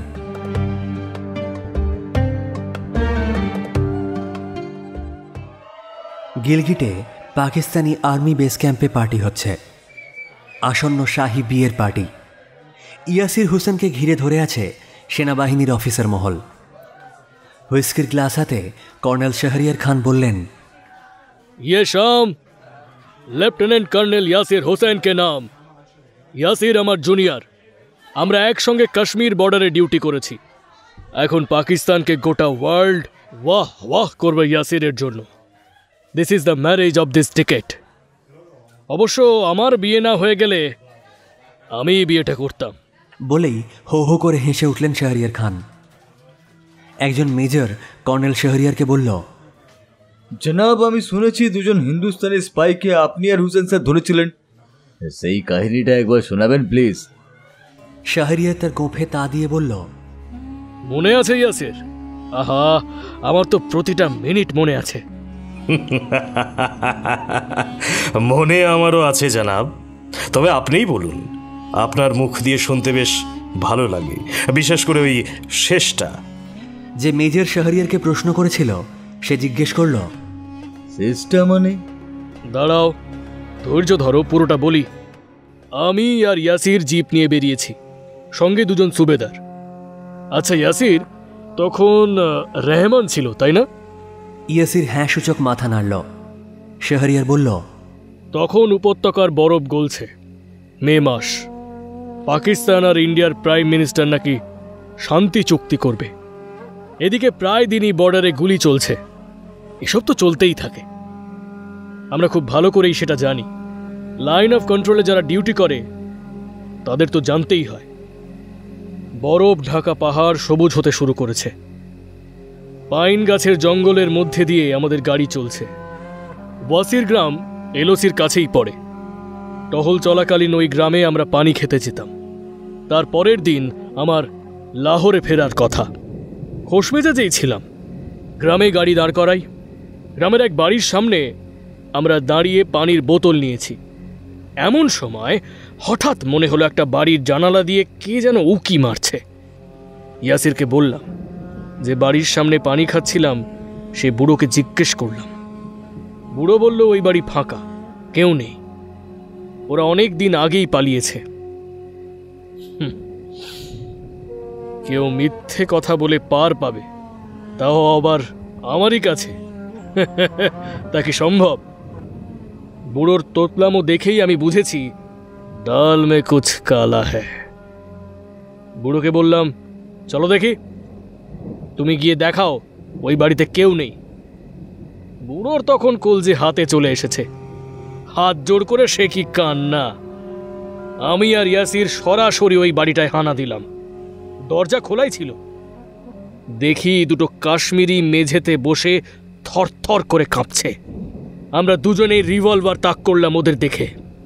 ওরা আমাদের পা ধরে কাঁদতে শুরু করলো। বলল এলওসির ওপার থেকে ভুল করে চলে এসেছে। ভাবো জাস্ট, ওরা নাকি ভুল করে চলে এসেছে। ইয়াসির জিজ্ঞেস করলো, কি করছিলি তোরা? একজন বলল ভেড়া চড়াতে বেরিয়েছিল নাকি। সত্যিও তো বলতে পারে জনাব। শাহরিয়ারের বেশ নেশা হয়েছিল। মেজরের দিকে তাকিয়ে বলল, দুশ্মন টেরিটরিতে ভুল করে চলে এসেছে, সেটা আমাকে বিশ্বাস করতে হবে। আরে ইন্ডিয়ান সোলজাররা করে, বিশ্বাস করে। চিৎকার করে উঠল শাহরিয়ার। চেয়ার থেকে উঠে বসে রীতিমতো উত্তেজিত হয়ে পায়চারি করতে শুরু করলো সে। মেজর চুপ করে গিয়ে মাথা নিচু করল। শাহরিয়ার গ্লাসে আরো হুইস্কি নিয়ে বলল, দুটোকে ওই বাড়ি থেকে বের করা হলো। জেনানা বাচ্চা সব মিলিয়ে 70 জন ছিল। সব কটাকে মাঠে নিয়ে যাওয়া হলো। ওই দুটো স্পাইকে মাঠের মাঝখানে বসিয়ে সবাইকে দিয়ে ইট মারানো হলো। ইটের ঘা খেয়ে যখন নেতিয়ে পড়লো তখন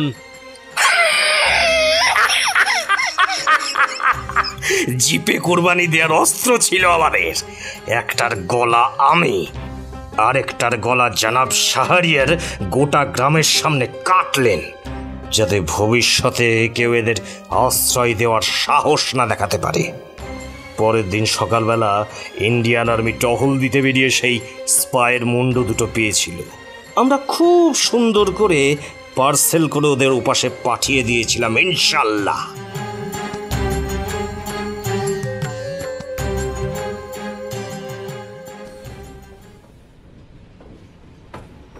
আমরা কোথায় যেতে চাই আর কোথায় গিয়ে পৌঁছই তা আমরা কেউই জানি না। আমাদের রাস্তাই বা কখন শুরু হয়েছিল আর কখন শেষ হবে আমরা কেউ জানি না, তাই তো? তা আপনি তো কোয়েটায় উঠেছেন তাই না? আমি দেখেছি। তখন একবারে কথা বলতে ইচ্ছে করছিল না। মেয়ের কাছে গেছিলাম পেশোয়ারে। বড় মেয়ে বড় আদর করে, কিন্তু কতদিন থাকবো বলুন, সেই ফিরতেই হলো। জাফর এক্সপ্রেস রাওয়ালপিন্ডি স্টেশন ঢুকবে খানিকক্ষণ পরে। তার পাশে বসে থাকা বৃদ্ধ সারা রাস্তা চুপ করে থেকে হঠাৎ যেন নড়ে চড়ে উঠলেন। কোয়েটা থেকে মারাত্মক ভিড় ছিল।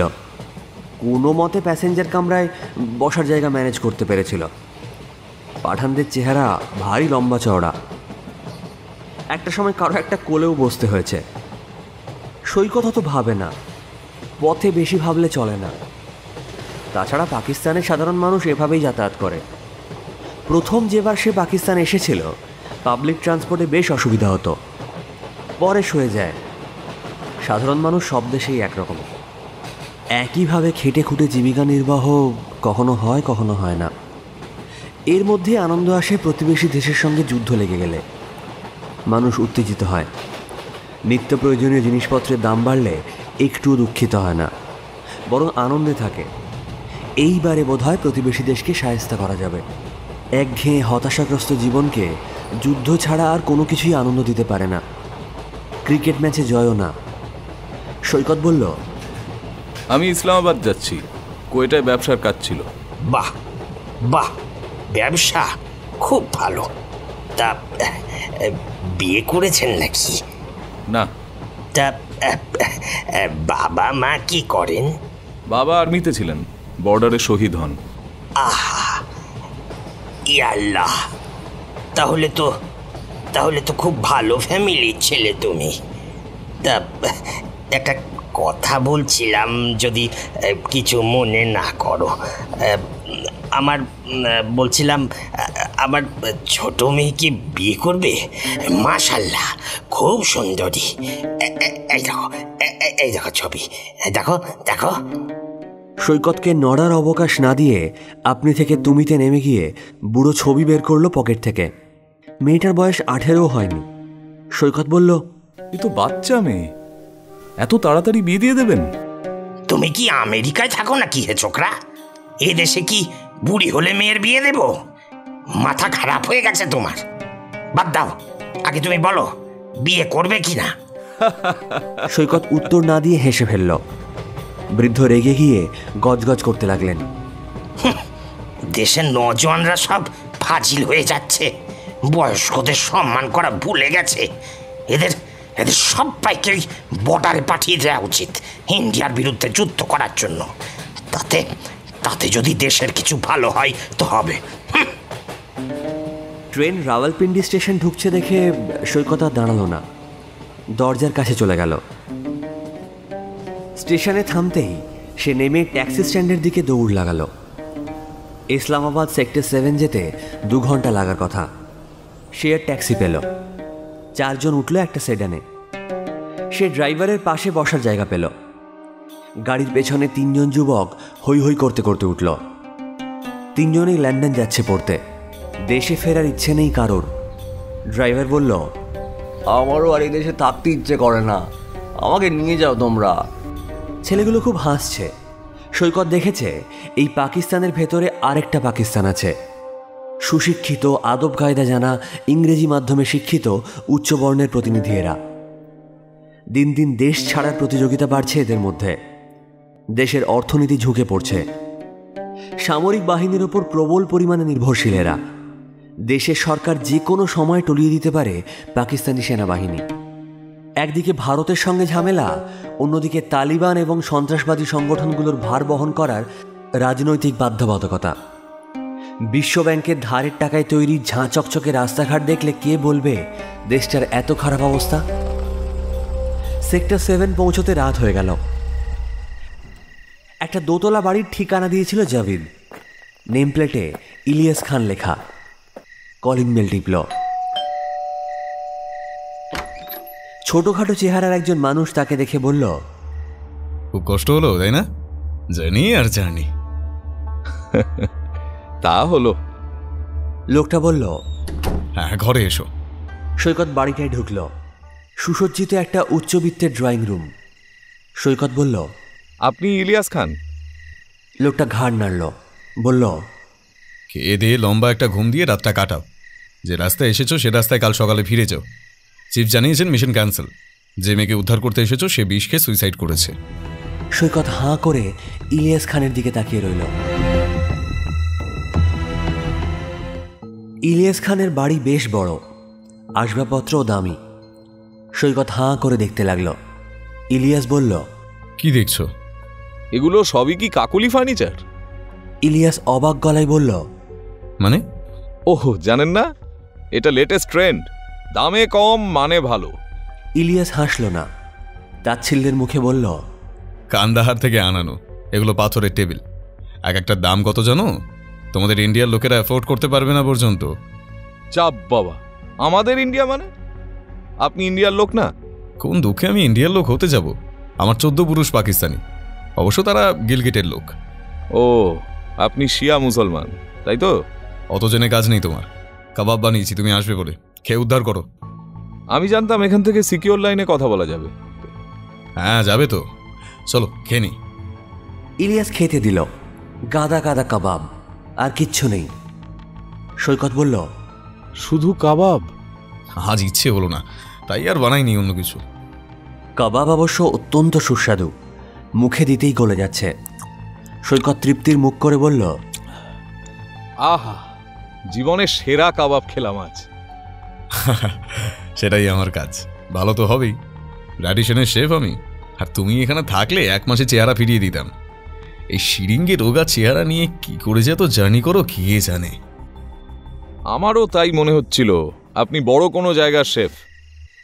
টেবিলের ওপর রাখা ইলিয়াসের ফোন বাজতে শুরু করলো। ইলিয়াস বলল, ধরো তোমার ফোন। সৈকত ফোনটা রিসিভ করলো। হ্যালো, পৌঁছেছ? গলাটা চিনতে পারলো না সে।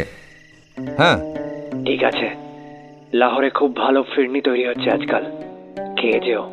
ঠিক আছে। ফোন কেটে গেল। খাওয়া হয়ে যেতে মুখ ধুলো সৈকত। ইলিয়াস তারপর নিজেই বাসন ধুতে শুরু করলো। বলল, টিভি দেখলে দেখতে পারো। সৈকত টিভি চালালো, অন্য মনস্ক হয়ে চ্যানেল পাল্টাতে শুরু করলো। ইলিয়াস বাসন ধুয়ে এসে তার পাশে বসে বলল, তুমি একবারও জিজ্ঞেস করলে না গিলগিটে কি হয়েছে, কেন মেয়েরা সুইসাইড করেছে? সৈকত চ্যানেল পাল্টাতে পাল্টাতে বলল, আমার কৌতূহল কম। আমি আজকাল গিলগিটে যেতে হলে নিজের গাড়িতেই যাই। আহা কি জায়গা! আমি গিলগিটে গেছি তো, খুব সুন্দর জায়গা। ও গেছো? টিভিতে গিলগিটে পাকিস্তান আর্মির লেফটেন্যান্ট কর্নেল ইয়াসির হোসেনের বিয়ে নিয়ে স্পেশাল খবর দেখাচ্ছে। কারা কারা আসছে, এর ফলে পাকিস্তানের কি কি লাভ হতে পারে, সব কিছু দেখাচ্ছে। সৈকত বলল, পাকিস্তানি মিডিয়া কতটা পিছিয়ে আছে ভাবছি। কোণে মারা গেছে, অথচ বিয়ে নিয়ে খবর দেখানোর বিরাম নেই। ইলিয়াস রিমোটটা সৈকতের হাত থেকে নিয়ে টিভি বন্ধ করে দিয়ে বলল, অনেক রাত হয়েছে, ঘুমিয়ে পড়ো। সৈকত বলল, ঘর দেখান, যেখানে খাট পাবে ঘুমিয়ে পড়ো। সৈকত উঠল। ইলিয়াস আবার টিভি চালিয়ে খেলার চ্যানেল দিল। সৈকত একটা ঘরে ঢুকল। সুসজ্জিত খাট, সে পথশ্রমে ক্লান্ত ছিল, ঘুমিয়ে পড়ল।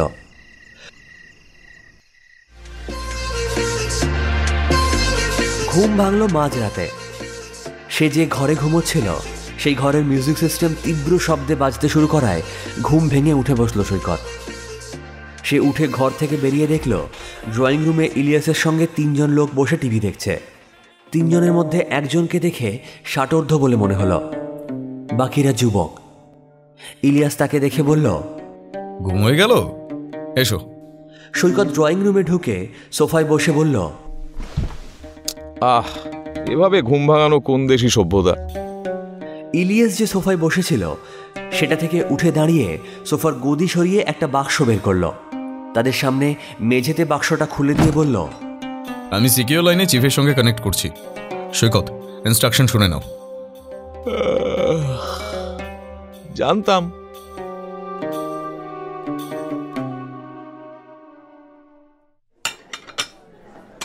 ড্যানিয়েল বলল, আমার এই চাকরিটা এত ভালো লাগে কেন জানো? শুধু এইভাবে দেশে ঘুরতে পারি বলে। তুমি সুইজারল্যান্ড গেছো, ভিয়েনা গেছো, কিন্তু এই Karakoram range view is the best view in the world. ভয়ঙ্কর সুন্দর বোধ হয় একেই বলে। হিমালয়, হিন্দুকুশ, কারাকোরাম, উফ ওয়াও! আই মিন সিরিয়াসলি ওয়ার্ল্ডের ট্যুরিস্ট অ্যাট্রাকশনের কেন্দ্রবিন্দু হওয়া উচিত কিন্তু এই গিলগিট বাল্টিস্তান। রাত 11টা, রাওয়ালপিন্ডি, হোটেল র্যাডিসন। ড্যানিয়েল আর এনা বাজারে ঘুরতে বেরিয়েছিল। ডিনার করতে করতে অনেক রাত হয়ে গেল। গিলগিটে যাবে তারা। CNN থেকে এসেছে। নিরাপত্তারক্ষীরা সারাক্ষণ তাদের সঙ্গে সঙ্গে ঘুরছে। সবই ঠিক আছে, তবে পাকিস্তান আমার অতটা নিরাপদ মনে হয় না। ইন্ডিয়া ইজ গুড, যদিও সেখানেও কয়েকটা শহরে নিরাপত্তার সমস্যা আছে। Number of rape is a rising factor there. তবু আমার মনে হয় ইসলামিক এক্সট্রিমিস্টরা পৃথিবীর শান্তির জন্য সব থেকে বড় থ্রেট। ড্যানিয়েল স্যুপ খেতে খেতে বলল, আমাদের কিছুটা ইসলামোফোবিয়াও তার জন্য দায়ী। হ্যাঁ, সেটা হতে পারে, তবে এই মুহূর্তে আইসিস কিংবা এই টেররিস্ট অর্গানাইজেশনগুলো যেভাবে বেড়েছে তা ভয়ের। ড্যানিয়েল গম্ভীর মুখে মাথা নাড়ল। 5 তারা হোটেলের রেস্তোরাঁ এখন প্রায় ফাঁকা। দুজনে চুপচাপ খাচ্ছিল। তাদের নিরাপত্তারক্ষীরা খানিকটা দূরে তাদের ওপর নজর রাখছে। ড্যানিয়েল বলল, ভয়ের তো বটেই। আচ্ছা, তোমার ভয়টা তাহলে আরেকটু বাড়িতে। হ্যাঁ, বলো তো, হিন্দুকুশ শব্দকে এরা কি হিসাবে ব্যাখ্যা করে? কি হিসেবে? কিলার অফ হিন্দুস অর ইন্ডিয়ান্স। এখানের মাউন্টেনে যে কত রক্ত লেগে আছে তার হিসেব রাখাটা সম্ভব নয়। যাই হোক, তুমি জানো তো যে আমার নেক্সট মান্থে সিরিয়া একটা অ্যাসাইনমেন্ট আছে। সে কি, তুমি আগে বলনি তো? আমি জানতাম তুমি আগে থেকেই জানো। না, জানি না। ড্যানিয়েলের খাওয়া হয়ে গিয়েছিল। বলল, তুমি তো সিরিয়া যেতে চাও না আশা করি? একেবারেই না। গুড, কাল ভোরে ফ্লাইট, উঠে যাও। অ্যালার্ম কাজ করলেই হলো। এখন মনে হচ্ছে ইসলামাবাদে থাকলেই হতো, সেই তো ভোরে অতটা যেতে হবে। আমার আবার ইসলামাবাদকে অনেক বেশি মেকানিক্যাল মনে হয়। রাওয়ালপিন্ডিতে একটা আলাদা লাইফ আছে, এক্সাইটমেন্ট আছে। তোমার পাল্লায় পড়লে আর দেখতে হবে না, এক্সাইটমেন্টেই পাগল হয়ে যাব। কি একটা ওয়াক হয়ে যাক আফটার ডিনার, ভালো লাগবে। আবার? ঘুম ভালো হবে। না, আমি যাব না, তুমি যাও, ঘুরে এসো। ওকে, গুড নাইট দেন, কাল দেখা হচ্ছে। Good night. ড্যানিয়েল বেরোতে যেতেই নিরাপত্তারক্ষীরা আটকালো। ইনা দেখল ড্যানিয়েল তাদের কাঁধে হাত দিয়ে কী সব বোঝালো। দুজন নিরাপত্তারক্ষীকে নিয়ে ড্যানিয়েল বেরিয়ে গেল। ইনা খেয়ে দিয়ে লিফটে উঠল। এই সব দেশে এলে অস্বস্তি হয়, লোকেরা কেমন করে তাকায়। তার অস্বস্তি হয় এখানকার মেয়েদের দেখলে। কি করে হিজাব পরে সারাদিন কাটায় ভাবা যায় না। তার ঘর 11 তলায়। ঘরে ঢুকে গোছগাছ শুরু করলো সে। ক্যামেরাটা দেখে নিল ঠিক আছে কিনা। ব্যাগে কিছু গোছগাছ করার ছিল, করে নিল। চেঞ্জ করার জন্য ওয়াশরুমে ঢুকতে ঢুকতে তার কানে গোলাগুলির শব্দ এলো। হার্টবিট মিস হলো তার। বাথরুম থেকে তড়িঘড়ি বেরিয়ে ব্যালকনিতে গিয়ে দেখলো রাস্তায় ফায়ারিং চলছে। কোনো মতে শার্ট ট্রাউজার পরে লিফটে করে নিচে নামতে তাকে সিকিউরিটি আটকে দিল। ইনা থরথর করে কাঁপছিল। বলল, কি হয়েছে? হোটেলের রিসেপশনিস্ট তাকে লবিতে অপেক্ষা করতে বলল। ইনার মাথা কাজ করছিল না। সে ফোন বের করে ড্যানিয়েলকে ফোন করল। ফোন বেজে গেল। ড্যানিয়েল ফোন ধরল না। কিছুক্ষণ পর একজন রিসেপশনিস্ট এসে জানালো ড্যানিয়েলকে কেউ বা কারা তুলে নিয়ে গেছে।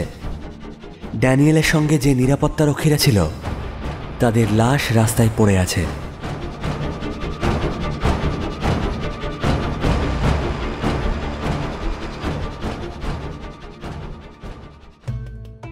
সকাল 7টা। ইসলামাবাদ পেরিয়ে একটা এসইউভি রওনা দিয়েছে গিলগিটের উদ্দেশ্যে। গাড়ি চালাচ্ছে খালেদ রিজভি। খালেদের বয়স ওই 35 থেকে 40-এর মধ্যেই হবে। ড্রাইভারের পাশের সিটে বসেছে ইফতিকার গিলানি। তার বয়স 50 পেরিয়েছে। চুলে পাক ধরলেও চলাফেরা দেখে বোঝা যায় শারীরিকভাবে কতটা সক্ষম সে। পেছনের সিটে সৈকত আর হামিদ। সৈকত বাদে বাকি 3 জনই গিলগিটের বাসিন্দা, বর্তমানে ইসলামাবাদে থাকে। চিফ শুধু বলেছেন তাদের একটা টিম হিসেবে কাজ করতে হবে। ইলিয়াস তার বাড়ি থেকেই কোঅর্ডিনেট করবে। সেখান থেকেই সমস্ত নির্দেশ সে তাদের পাঠাবে। কারাকোরাম হাইওয়ে ছাড়াও নারানের রাস্তা দিয়েও গিলগিটে যাওয়া সম্ভব, কিন্তু সমস্যা হলো সে রাস্তার বরফ পুরোপুরি গলেনি। কারাকোরাম হাইওয়ে রাস্তা চওড়া এবং মসৃণ। ঝড়ের গতিতে গাড়ি চালাচ্ছে খালেদ। মনোরম আবহাওয়া। মার্গালা হিলসের অপরূপ সৌন্দর্যের ভেতর দিয়ে তারা যাচ্ছে। সৈকত হাই তুলে বলল, এত সুন্দর জায়গা দেখে কে বলবে মিয়া কোথাও কোনো সমস্যা হয়েছে? দেখলে মনে হচ্ছে পৃথিবীর কোথাও কোনো সমস্যা নেই, সবাই খুব আনন্দে আছে। হামিদ বলল, আনন্দেই আছে বটে। লস্কর হিজবুলের লোকেরা আমাদের বাড়ির ছোট ছোট ছেলেদের টেনে নিয়ে গিয়ে জিহাদের ক্লাস নেয়, সুইসাইড বোম্বার বানিয়ে মেরে ফেলে, শিয়াদের ওপর সমস্ত রকম দমন পীড়ন করে। আনন্দ তো বটেই, খুব আনন্দ। এই জন্য আমি নাস্তিক। আমাকে এইসব ধর্ম নিয়ে কেউ কিছু বোঝাতে পারবে না। হামিদ বলল, নাস্তিকতাও তো একটা ধর্ম, সবাইকে তুচ্ছ করার ধর্ম। সেটা ধুয়ে কি লাভ? ভুল বলছো। তুচ্ছ করছে না, বরং প্রশ্ন করছে। অন্ধবিশ্বাসকে প্রশ্ন করার সাহস দিচ্ছে। যে অন্ধবিশ্বাস মায়ের কোল থেকে শিশুকে টেনে নিয়ে গিয়ে তার শরীরে বোম বেঁধে ব্যবহার করার কাজে ব্যবহার হচ্ছে, তাকে প্রশ্ন করছে। হামিদ তেড়ে ফুড়ে কিছু বলতে যাচ্ছিল। ইফতিকার ঘাড় ঘুরিয়ে গম্ভীর গলায় বলল, নিজেদের মধ্যে কোনো রকম তর্ক না করাই ভালো। এই সংক্রান্ত কোনো বিষয়ে আমরা আর আলোচনা করব না হামিদ। জি জনাব। তার থেকে আপনি অন্য কথা শুনুন। হুঞ্জা ভ্যালিতে চীনা টুরিস্টের সংখ্যা প্রচুর বেড়ে গেছে। যে চীন এই নাস্তিকতাকে এত প্রমোট করে এসেছে এতদিন ধরে, তারা জানে পাকিস্তান কিভাবে ধর্মীয় সন্ত্রাসবাদী সংগঠনগুলোকে আশ্রয় দিয়েছে। তারপরেও পাকিস্তানকে সব রকমভাবে সাহায্য করে চলেছে। আবার আমেরিকা ক্রিয়েটেড টেররিস্ট অর্গানাইজেশনগুলোর নামও আশা করি খুব ভালোভাবেই জানেন। শিক্ষিত দেশ, উন্নত দেশদের মদত ছাড়া এই অর্গানাইজেশনগুলো মাথা তুলতে পারতো কোনো দিন? কি মনে হয় আপনার? আপনারা গিলগিট বাল্টিস্তানের সমস্যা কোনোদিন আমেরিকাকে বলেছেন? কিভাবে বলবো? কে শুনবে আমাদের কথা? আমাদের কথা কেউ শুনবে না। সৈকত চুপ করে গেল। ইফতিকার বলল, আমাদের মিশনের ব্যাপারে আইএসআইয়ের কাছে কোনো খবর নেই ইনশাল্লাহ, তবু কোনো রকম ঝুঁকি নেওয়া যাবে না। কথা বলতে বলতে খালেদের ফোন বেজে উঠল। সে কিছুক্ষণ উত্তেজিত ভঙ্গিতে কথা বলে ফোন রাখল। ইফতিকার বলল, কি হয়েছে? খালেদ বলল, রাওয়ালপিন্ডিতে কাল রাতে এক আমেরিকান জার্নালিস্টকে কিডন্যাপ করা হয়েছে। ঠিক সময় ইসলামাবাদ ছেড়েছি আমরা। ভোর থেকে ইসলামাবাদ রাওয়ালপিন্ডির এক্সিট আটকে দিয়ে নাকা চেকিং চলছে। লস্করি করে থাকবে, আর কাজ কি ওদের? শাদি কভার করতে এসেছিল জার্নালিস্টরা। সব রকম ইন্টারন্যাশনাল মিডিয়াকে ডেকে পাঠিয়েছে পাকিস্তানের বিদেশ মন্ত্রক। সে তো জানা কথা। তার মানে আমাদের কাজটা আরো কঠিন হয়ে গেল। ও, সোজা ছিল বুঝি কাজটা? জানতাম না তো। না, সেটা বলছি না, কিন্তু এখন তো হাই অ্যালার্টে চলে গেল আর্মি। লস্করের ওপরও চাপ আসবে। আমেরিকা মাথা খারাপ করে দেবে পাকিস্তান সরকারের। বড় একটা রেস্তোরাঁর সামনে গাড়ি দাঁড়িয়েছে। সৈকত বলল, আমি আর নামবো না। একটা চা পাঠিয়ে দেওয়া যাবে? যাবে, বসে থাকুন। আপনার না নামাই ভালো। এখন কোনো দরকার ছিল না আপনাকে এই মিশনে পাঠানোর, আমরাই করতে পারতাম। জানি না কেন আপনি এসেছেন। আমিও জানি না। হামিদ কটমট করে সৈকতের দিকে তাকালো। ওই মেয়েটা তোমার বিবি? ড্যানিয়েলের জ্ঞান ফিরতে প্রথম এই প্রশ্নটাই শুনল সে।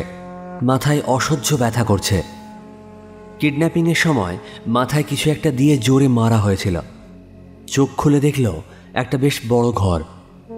তাকে চেয়ারে বেঁধে রাখা হয়েছে। ঘরের এক কোণে কয়েকটা বাচ্চা মেঝেতে শুয়ে আছে। তাকে যে প্রশ্নটা করেছে তার বয়স মেরে কেটে 18 হবে। অত্যন্ত সুপুরুষ এক যুবক, নীল চোখ। কৌতূহলী গলায় ছেলেটা তাকে প্রশ্নটা করেছিল। ড্যানিয়েল মাথা নাড়ল। ছেলেটা বলল, তোমাদের দেশের মেয়েরা এভাবে পরপুরুষদের সঙ্গে ঘুরে বেড়ায়? ড্যানিয়েল কাতর গলায় বলল, জল। ছেলেটা যত্ন করে তাকে জল খাইয়ে দিল। ড্যানিয়েল বলল, এটা কোথায়? বলা যাবে না, হুজুর বলতে বারণ করেছে। তোমার নাম কি? আরিফ। তোমার অর্গানাইজেশন? আমরা মুজাহিদিন। তুমি জানো, এটা আমার প্রথম কাজ ছিল। উফ, কি মজা পেয়েছি। ছেলেটা সরল। কথাটা বলে এত খুশি হলো যেন সে বিরাট কোনো কাজ করে ফেলেছে। ঝরঝর ইংরেজি বলছে। ড্যানিয়েল বলল, আচ্ছা, আমার মাথা থেকে কি খুব ব্লিডিং হচ্ছে? আরিফ বলল, হয়েছিল, দাওয়াই দিয়েছেন হুজুর, সেরে যাবে। ড্যানিয়েল ঘরের চারপাশে দেখতে চেষ্টা করল। কোনো একটা জায়গা থেকে আজানের শব্দ আসছে। এটা কি কোনো মসজিদ? সে দ্রুত ভাবতে চেষ্টা করল, ইনা ঠিক আছে তো? থাকা উচিত। এরা তাকে তুলে নিয়ে এসেছে, ভাগ্যিস ইনাকে নিয়ে বেরোয়নি সে। সে দ্রুত স্বাভাবিক হওয়ার চেষ্টা করে বলল, শোন আরিফ। আরিফ আগ্রহী গলায় বলল, বলুন। তোমার হুজুরকে ডাকো, আমি কথা বলতে চাই, বলো ভীষণ জরুরি। ঠিক আছে, আমি দেখছি। আরিফ বেরিয়ে গেল। ঘরটায় কোথাও কোনো জানলা নেই। জানলা থাকলে বাইরেটা দেখে খানিকটা ধারণা করা যেতে পারত। মিনিট 5 পর 10-12 জনের একটা দল এলো।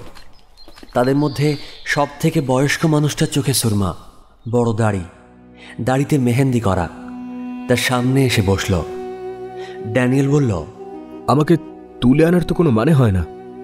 মৌলানা তার দাড়িতে হাত বুলিয়ে বলল, মানে হয় কিনা সেটা আমি আপনি ঠিক করার কেউ না, আল্লাহ পাক ঠিক করে দেন।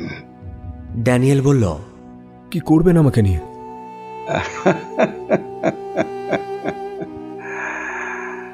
সেটাও উনি ঠিক করে দেন। আমরা কি করি?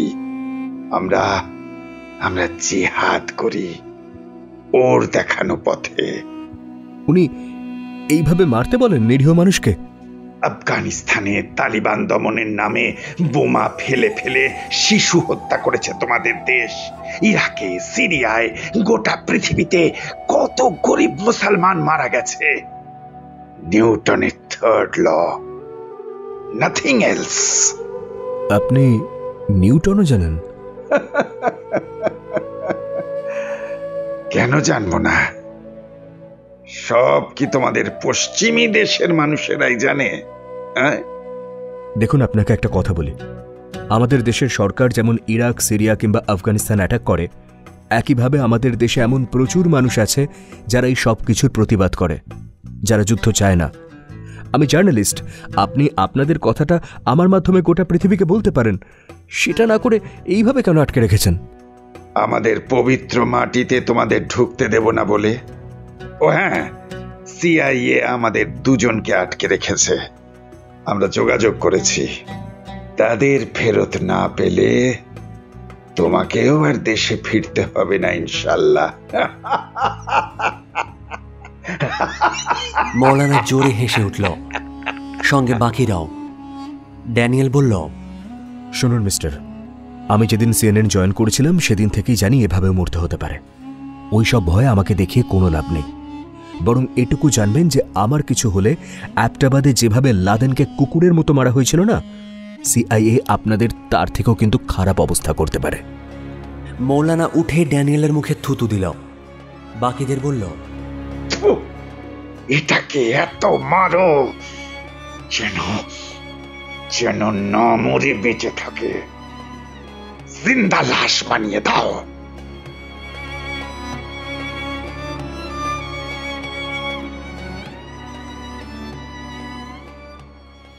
দাসুতে পৌঁছতে সন্ধে হয়ে গেল। একটা ছোট বাড়িতে আশ্রয় নিল তারা। মাটির বাড়ি, মেঝেতে কার্পেট পেতে দেওয়া হয়েছে। যত রাত হচ্ছে শীত জাঁকিয়ে পড়ছে। কম্বল মুড়ি দিয়ে সৈকত বসে আছে। বাকিরা নামাজ পড়ে নিল। কাওয়া চা দেওয়া হলো তাদের। সৈকত চা খেয়ে বলল, পাড়ার দোকানের চা বড় মিস করছি। তোমরা কেউ ইন্ডিয়া গেলে আমাদের পাড়ায় নিয়ে যাব। খালেদ বলল, আমি দিল্লি গেছি একবার। দিল্লি খুব একটা ভালো জায়গা না, আর খুব কস্টলি।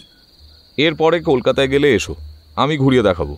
যেমন সস্তা জায়গা তেমন ঘুরে মজা। হামিদ বলল, হ্যাঁ, যদি বেঁচে ফিরি তবেই। কেন বেঁচে ফিরবে না? জীবনে আছেটা কি মিয়া, অত ভয় পেলে চলে? হামিদ তার মোবাইল বের করে সৈকতের হাতে দিল। গ্যালারিতে যাও, গিলগিটে কিভাবে পাকিস্তান আর্মি চেকপোস্ট বসিয়েছে দেখো। সৈকত হামিদের ফোন নিয়ে বেশ কয়েকটা ছবি দেখে হামিদকে ফোন ফেরত দিয়ে বলল, ও গিলগিটে পৌঁছে টেনশন নেব, এখন টেনশন নিতে যাব কেন? এক্সিট রুট কি হবে? চিফ বলেছিলেন এক্সিট রুট ইফতিকার মিয়া ঠিক করবে। ইফতিকার বলল, দেখুন, আপনাদের 2 জনকে শ্রীনগর পৌঁছানোর দায়িত্ব আমার। বর্ডার আমি পার করিয়ে দেব। কিভাবে? এ তো আর ছেলের হাতের মোয়া না। সেটা তখন দেখা যাবে। হামিদ নিজের মোবাইল ঘাঁটছিল। সৈকত দেখল এক বাচ্চার ছবি। বলল, তোমার ছেলে? ছিল, এখন কোথায় আছে জানি না।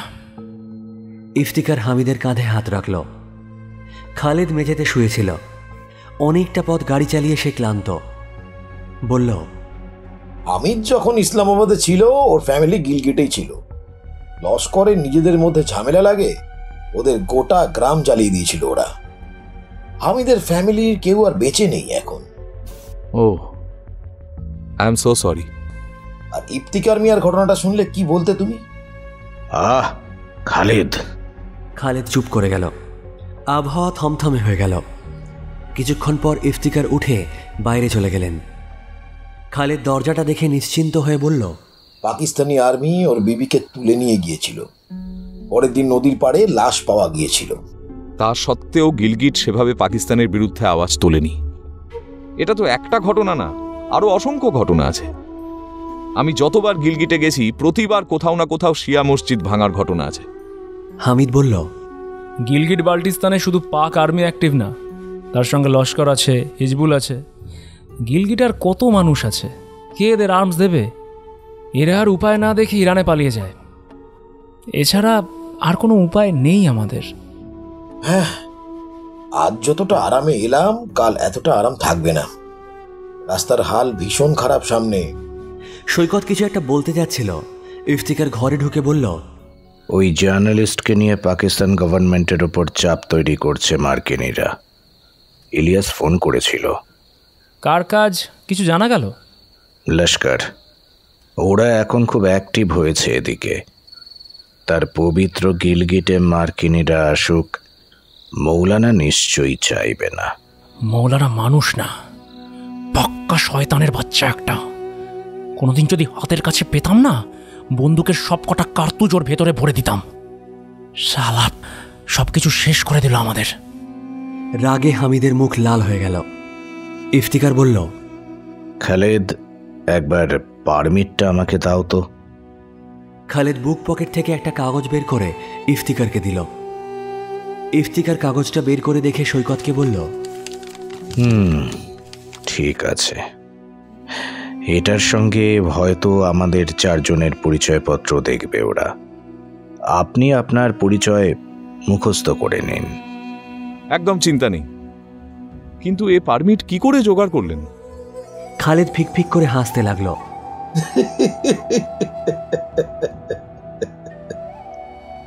জাল নয় তো? খালেদ আবার হাসতে শুরু করলো।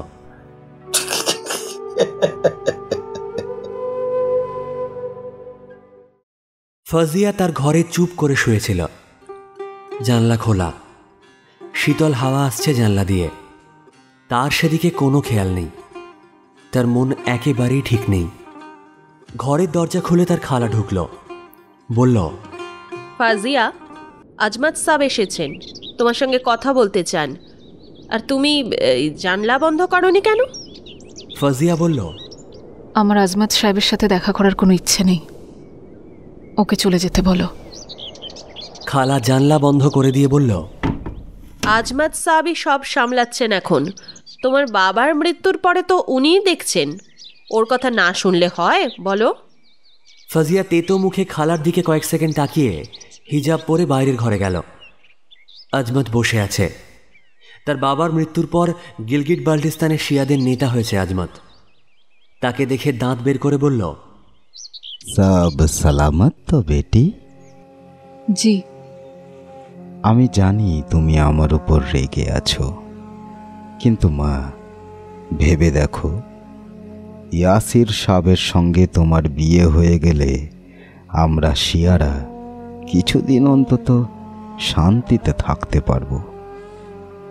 গোটা দেশে শিয়াদের উপর অনেক অত্যাচার হচ্ছে। গিলগিটে এখন শান্তির পরিবেশ। একমাত্র তুমিই পারো এই উপত্যকায় শান্তি ফিরিয়ে আনতে। আমি তো শান্তি চাই না। আজমত চমকে উঠল। মানে? আমি কোনোদিন শান্তি চাই না। একে শান্তি বলে না।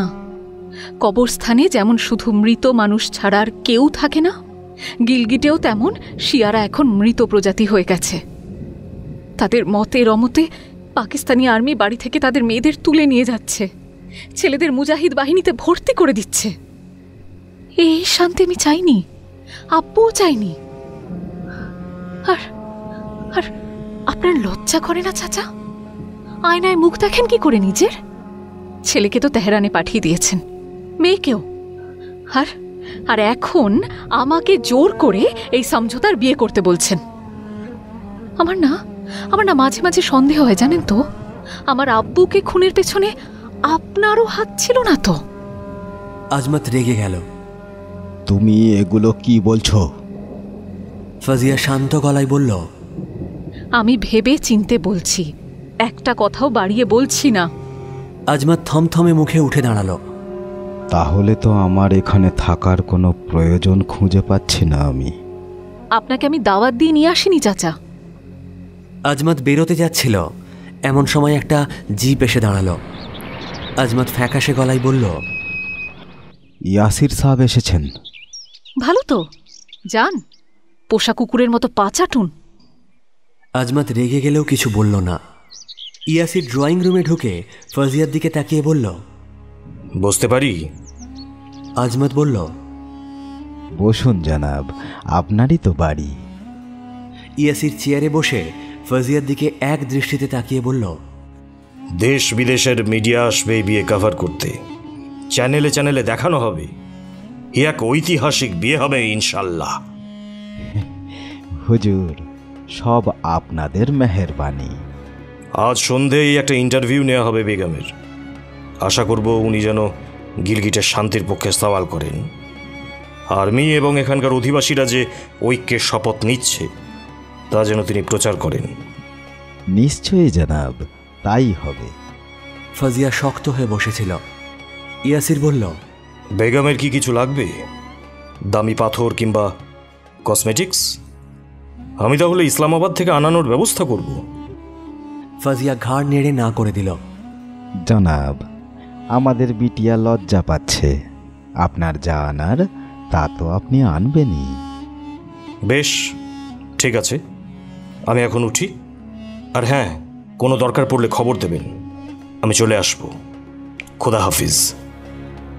ইয়াসির বেরিয়ে গেল। তার সঙ্গে আজমত লেজ নাড়াতে নাড়াতে বেরোলো। ফাজিয়া ঘরে এসে হিজাব ছুঁড়ে ফেলে দিয়ে খাটে শুয়ে কাঁদতে লাগলো। তার কিচ্ছু ভালো লাগছিল না।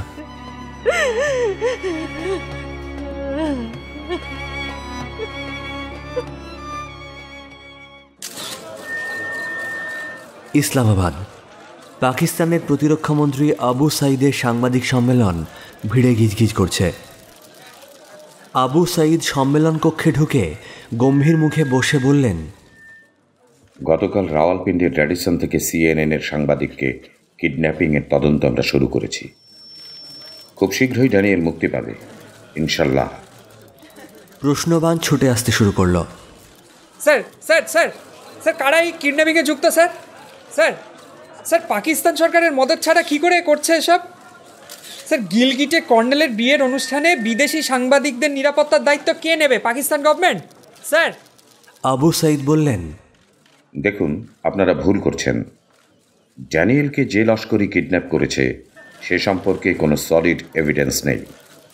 লস্কর একবারও দায় স্বীকার করেনি, কোনো বিবৃতিও দেয়নি। স্থানীয় কোনো গুন্ডা বাহিনী মুক্তিপণের লোভেও করতে পারে। আমরা সব রকম পরিস্থিতি বিবেচনা না করে কিছু বলতে পারি না। স্যার স্যার বলছি, আমাদের কাছে রিপোর্ট আছে লস্কর ছাড়া পাকিস্তানে এই মুহূর্তে 135টা মুজাহিদিন বাহিনী অপারেট করছে। এদের সম্পর্কে পাকিস্তান গভর্নমেন্ট কি স্টেপ নিয়েছে? যা পারছেন বলে দিলেই হলো। 135টা মুজাহিদিন বাহিনীর নাম দিতে পারবেন? হ্যাঁ পারবো স্যার, বলবো। বলতে হবে না, আমরা প্রতিশ্রুতিবদ্ধ পাকিস্তানকে শান্তির পথে নিয়ে যাওয়ার জন্য। শিয়া কিংবা সুন্নি কোনো সম্প্রদায়ই পাকিস্তানের নিরাপত্তাহীন নয়। গিলগিটে কর্নেলের বিয়েটা তারই প্রমাণ দেয়। আচ্ছা স্যার, আর একটা প্রশ্ন, এই বিয়েতে শিয়া কন্যার কি মত আছে, না জোর করে বিয়ে দেওয়া হচ্ছে? আমি এই নিয়ে কোনো কথা বলবো না, আমার অন্য মিটিং আছে। এখানেই প্রেস কনফারেন্স শেষ করা হলো। এক গাদা প্রশ্নের মধ্যে থেকেই কনফারেন্স রুম ছেড়ে বেরোলেন আবু সাইদ। তার পেছন পেছন তার সেক্রেটারি জাহির ছুটছিল। আবু সাইদ রাগী গলায় বললেন, মৌলানার সঙ্গে যোগাযোগ হয়েছে। আমেরিকান প্রেসিডেন্ট ফোন করেছিলেন প্রাইম মিনিস্টারকে, সরাসরি হুমকি দিয়েছেন 24 ঘন্টার মধ্যে ড্যানিয়েলকে খুঁজে না বের করতে পারলে পাকিস্তানে ওদের সেনা নামবে। জাহির বলল, স্যার মৌলানাকে ফোনে পাওয়া যাচ্ছে না। মৌলানাকে না পাওয়া গেলে ওদের সেকেন্ড কমান্ড ইন চিফকে খবর পাঠাও। They need to free Daniel at any cost. Second command in chief Rashid সম্ভবত গিলগিটেই গেছে। মানে এ কি বিয়েতে অ্যাটেন্ড করবে নাকি? ইয়া কি হচ্ছে? জনাব, আর্মি জানিয়েছে এই বিয়েতে সব রকমভাবে লস্করের ইনভলভমেন্ট আটকে দেওয়া হয়েছে। তবু কিছু লুপহোলস তো থেকেই যায়। আবু সাইদ রাগী চোখে জাহিরের দিকে কয়েক সেকেন্ড তাকিয়ে থেকে বললেন, গাড়ি বের করো, প্রাইম মিনিস্টারের গালি খেয়ে আসি। কিছুক্ষণের মধ্যেই পাকিস্তান প্রধানমন্ত্রীর বাসস্থানে পৌঁছলেন আবু। প্রধানমন্ত্রী উচ্চ পর্যায়ের মিটিং করছিলেন। সেই মিটিং বন্ধ করে আলাদা ঘরে আবু সাইদের সঙ্গে মিটিংয়ে বসলেন। চিন্তিত গলায় বললেন, কি আপডেট? কোনো খবর পাওয়া গেল? আবু সাইদ বললেন, লস্কর ই তৈবা জানাব, এটুকুই জানা গেছে, বাকি কিছুই জানা যায়নি। প্রধানমন্ত্রী 2 হাত দিয়ে মুখ ঢেকে বললেন, ইয়া আল্লাহ, এবার আমরা কি করব? সিআইএ কাবুল কান্দাহারে বসে আছে শুধু উপরওয়ালার একটা নির্দেশের অপেক্ষায়। ওদের স্যাটেলাইট আমাদের প্রতিটা গতিবিধি নজরে রাখছে। কি করার আছে সাইদ? জানাব, আমার মাঝে মাঝে মনে হয় সব ছেড়ে দিয়ে পালিয়ে যাই। আর্মি চিফ নিজে বলেছিলেন গিলগিটের বিয়েতে লস্করের কেউ থাকবে না, কিন্তু এখন শুনতে পাচ্ছি সেখানেও ওদের লোক থাকবে। ইন্ডিয়া তো ছেড়ে দিন, গোটা ইন্টারন্যাশনাল মিডিয়া আমাদের ছিঁড়ে খাবে। We need to take step now. চিফকে জানিয়ে দাও ওদের হাতে 12 ঘন্টা সময় আছে। ওই লস্করকে বলে এইসব অসভ্যতা বন্ধ করুক, নয়তো আমার কোনো উপায় থাকবে না সিআইএ কে গ্রিন সিগন্যাল দেওয়া ছাড়া। We have nothing to do here. Okay sir. প্রধানমন্ত্রী চিন্তিত মুখে বসে রইলেন।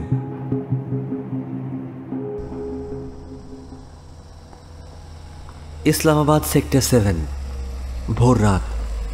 ইলিয়াসকে হোটেল থেকে পুল কার নামিয়ে দিয়ে গেল। ইলিয়াস গাড়ি থেকে নামতেই একটা জিপ এসে দাঁড়ালো। ইলিয়াস দেখে বুঝলো আইএসআইয়ের লোক।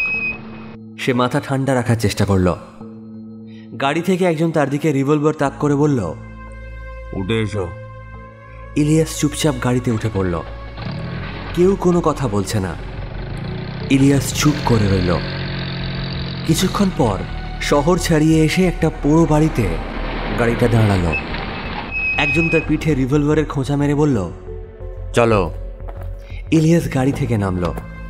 তাকে পোড়ো বাড়িতে ঢুকিয়ে একটা চেয়ারে বসানো হলো। ঘরে একটা কম পাওয়ারের বাল্ব জ্বলছে। খানিকক্ষণ পর একজন লোক এলো। প্রফেসরের মতো তার চেহারা, নীল চোখ, দেখে মনে হবে না আইএসআইতে আছে। মনে হতে পারে এখনই কবিতা লিখতে বসে যাবে।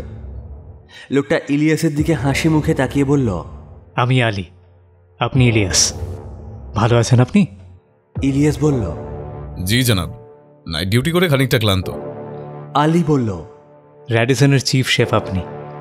আমি একবার বউকে নিয়ে র্যাডিসনে খেয়েছিলাম, রান্না বেশ ভালো, আর আপনার leadership quality, that is good, মানতে হবে।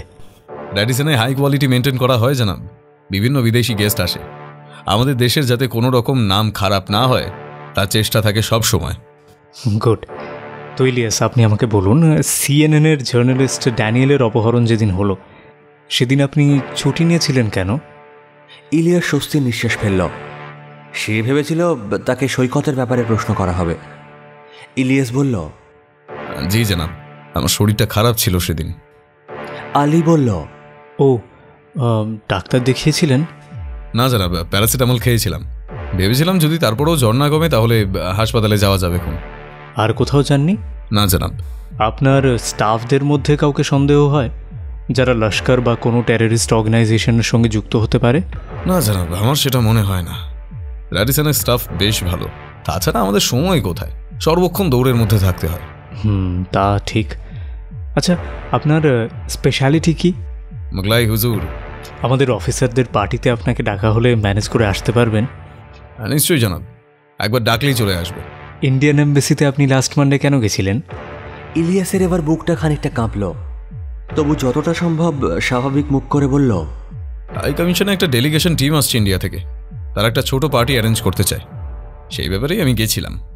আপনার হোটেল ম্যানেজমেন্ট জানাচ্ছে তারা এই ব্যাপারে কিছুই জানতেন না। আপনি নিজে থেকেই গেছিলেন? কাকে চেনেন ওখানে? জি জানাব, আমার ভাই কাজ করতো ওখানে, ওর সূত্রেই আলাপ হয়েছিল। ওহ, আপনার ভাই এখন কোথায়? তেহরানে থাকে জানাব, ভাইয়ের কার্পেটের ব্যবসা। ইন্ডিয়ান এমবেসিতে আপনার ভাই কি করতো? সেটা ভালো করে জানি না, তবে ওই কেনা বেচার সূত্রেই যেত মনে হয়। হাই কমিশনের স্ত্রীর কাশ্মীরি কার্পেট খুব পছন্দ ছিল, সেসব ব্যাপার কিছু ছিল, অত জিজ্ঞেস করিনি কোনো কালে। ঠিক আছে, আপনি আমার নাম্বার রাখুন। দুটো কাজ করবেন: এক, আপনার ভাই এলে আমাকে ফোন করতে বলবেন। দুই, র্যাডিসনে কোনো রকম কোনো ক্লু থাকলে আমাকে জানাবেন। ক্লিয়ার? Clear sir. আপনাকে ওরা নামিয়ে দিয়ে আসবে। ভালো থাকুন। খোদা হাফেজ। খোদা হাফিজ জানাব।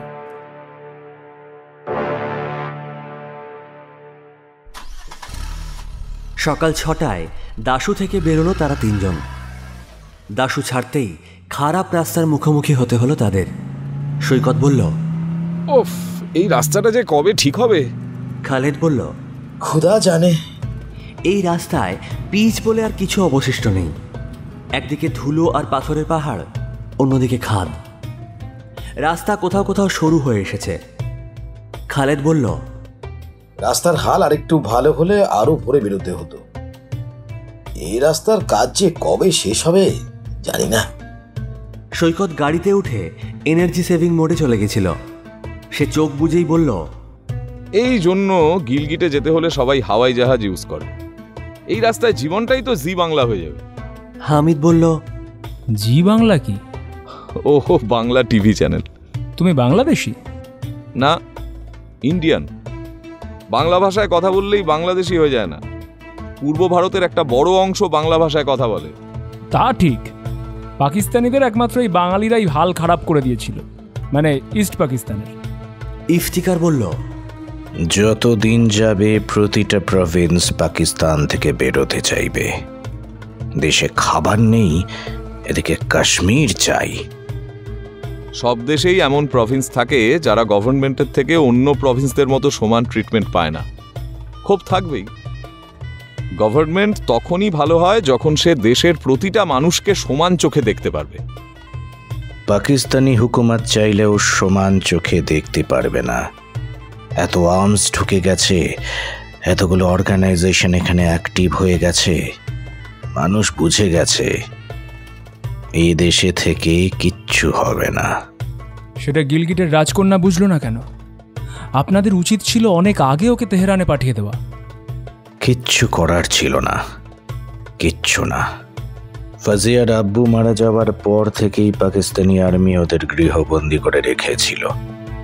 এখানে কোনো আইনের শাসন নেই।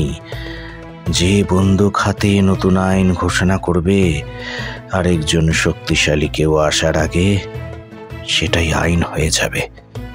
ইন্ডিয়া জয়েন করে যাও। আমাদের ম্যাপে তো গিলগিট বাল্টিস্তান হিন্দুস্তানই পড়ে। কাশ্মীর আজাদি চায়। পাকিস্তানি কাশ্মীর, হিন্দুস্তানি কাশ্মীর, সব কিছু থেকে আজাদি চায়। তারা মানবাধিকার চায়, মানুষ হয়ে বেঁচে থাকার হক চায়। কে দেবে সেটা? কে দেবে? কূটনৈতিকভাবে সেটা কি সম্ভব মিয়া? সম্ভব না বলেই আমাদের আর কোনো দেশ থাকবে না এরপরে। হিন্দুস্তানি কাশ্মীরিরা তাদের দেশেই অ্যান্টি ন্যাশনাল হয়ে বাঁচবে। পাকিস্তানি কাশ্মীরিরা মরে গিয়ে বেঁচে থাকবে জিহাদিদের খপ্পরে। এটা কোনো জীবন? জীবন এটা? গাড়ি দাঁড়িয়ে গেল। বিরাট জ্যাম। কি হলো? ডিনামাইট দিয়ে পাহাড় ফাটাচ্ছে সম্ভবত, হয়তো অন্য কিছু হয়েছে। একবার যাব? ইফতিকার সতর্ক গলায় বলল, কোনো দরকার নেই, গাড়িতে বসে থাকো। হামিদের ফোন বাজছিল। হামিদ কিছুক্ষণ কথা বলে বলল, ইলিয়াস খানকে আইএসআই তুলে নিয়ে গেছিল। অফিসারের নাম বলল আলী। ছেড়েছে। তবে ইলিয়াস মিয়ার সঙ্গে আর যোগাযোগ রাখা যাবে না। আইএসআই রাডারে চলে এসেছে ওই সাংবাদিক কিডন্যাপিংয়ের ব্যাপারটায়। আরে আলী খুব টাফ অফিসার, দেখলে বোঝা যায় না? আমাকে বেলুচিস্তানে অনেক দিন পিছু করেছিল। খুব ভাগ্য ভালো ছিল, ধরা পড়িনি। খুব জোরে শব্দ হলো, প্রথমে একটা, তারপর বেশ কয়েকটা। ইফতিকার বলল, এগুলো কি ডিনামাইটের শব্দ? হামিদ সোজা হয়ে বসল, বলল, না, এটা ডিনামাইট না, এটা বুলেটের শব্দ। ইফতিকার বারণ করার আগেই খালেদ গাড়ি থেকে নেমে দেখতে গেল। ইফতিকার রাগী গলায় বলল, এ কি হামিদ, খালেদকে ফোন করো। হামিদ কয়েকবার ফোনে চেষ্টা করে বলল, নট রিচেবল বলছে। সারি সারি ট্রাক আর গাড়ি দাঁড়িয়ে আছে। খালেদ কিছুক্ষণ পর ফিরে এসে বলল, 500-600 মিটার আগে গ্যাংওয়ার চলছে, 2-4টে লাশ পড়বে, চিন্তা নেই, ঠিক হয়ে যাবে। ইফতিকার বলে শান্ত হয়ে অপেক্ষা করতে লাগলো। এরকম ঘটনা এই জায়গার সঙ্গে অঙ্গাঙ্গিকভাবে জড়িত হয়ে গেছে, কেউই আর বিশেষ উদ্বিগ্ন হলো না।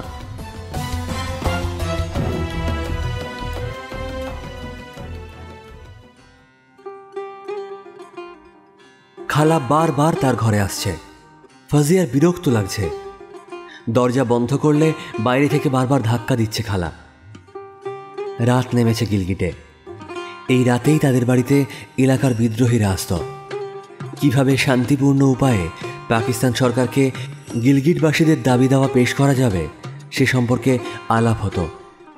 ফাজিয়ারও ইচ্ছে হতো সব আলোচনায় থাকতে। আব্বু বারণ করত। কত রকম লোক আসত। 9:30টার দিকে খালা এলো, বিরক্ত মুখে বলল, এই রহমত বলে কে একজন দেখা করতে এসেছে। আমি বলেছি তুমি দেখা করবে না, বলছে তোমাকে বলতে। কি বলবো আমি? ফাজিয়া বিছানা থেকে উঠল, বলল, যাচ্ছি। খালা সন্দিগ্ধ গলায় বলল, ইনি কে? বাবার বন্ধু, মুজাফফরবাদে থাকেন, দেখা করতে এসেছেন বোধহয়। এত রাতে কেন এসেছে? আর্মির চরেরা ঘুরঘুর করছে সর্বক্ষণ। ওকে কেউ কিছু বলবে না, ভয় নেই। কেন? কে উনি? উনি ভালো পোস্টে আছেন, সবাই চেনে ওকে। খালা আর কিছু বলল না। রহমত চিন্তান্বিত হয়ে বসেছিলেন। ফাজিয়া ঘরে ঢুকে তাকে সালাম দিল। আসসালাম আলাইকুম। কখন এসেছেন চাচা? রহমত বললেন, আমি আমার বাড়ি এসে ছুটে এলাম, ওখানে তো কোনো খবরই পাচ্ছিলাম না। আচ্ছা, আমি কাকি জানতে পেরেছি যে তুমি এই বিয়েটা মেনে নিলে কেন? আমি মানার কে? যারা ঠিক করার তারা ঠিক করে আমাকে সিদ্ধান্ত জানিয়ে দিয়েছে।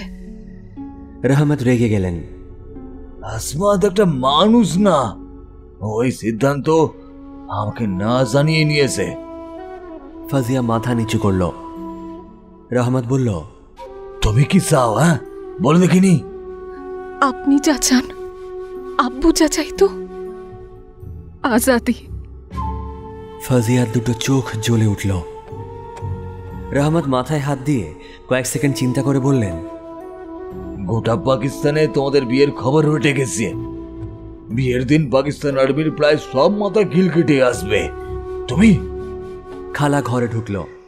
রহমত কথা ঘুরিয়ে দিলেন, ইসলামাবাদে ছেলের বাড়ি, তাই তো?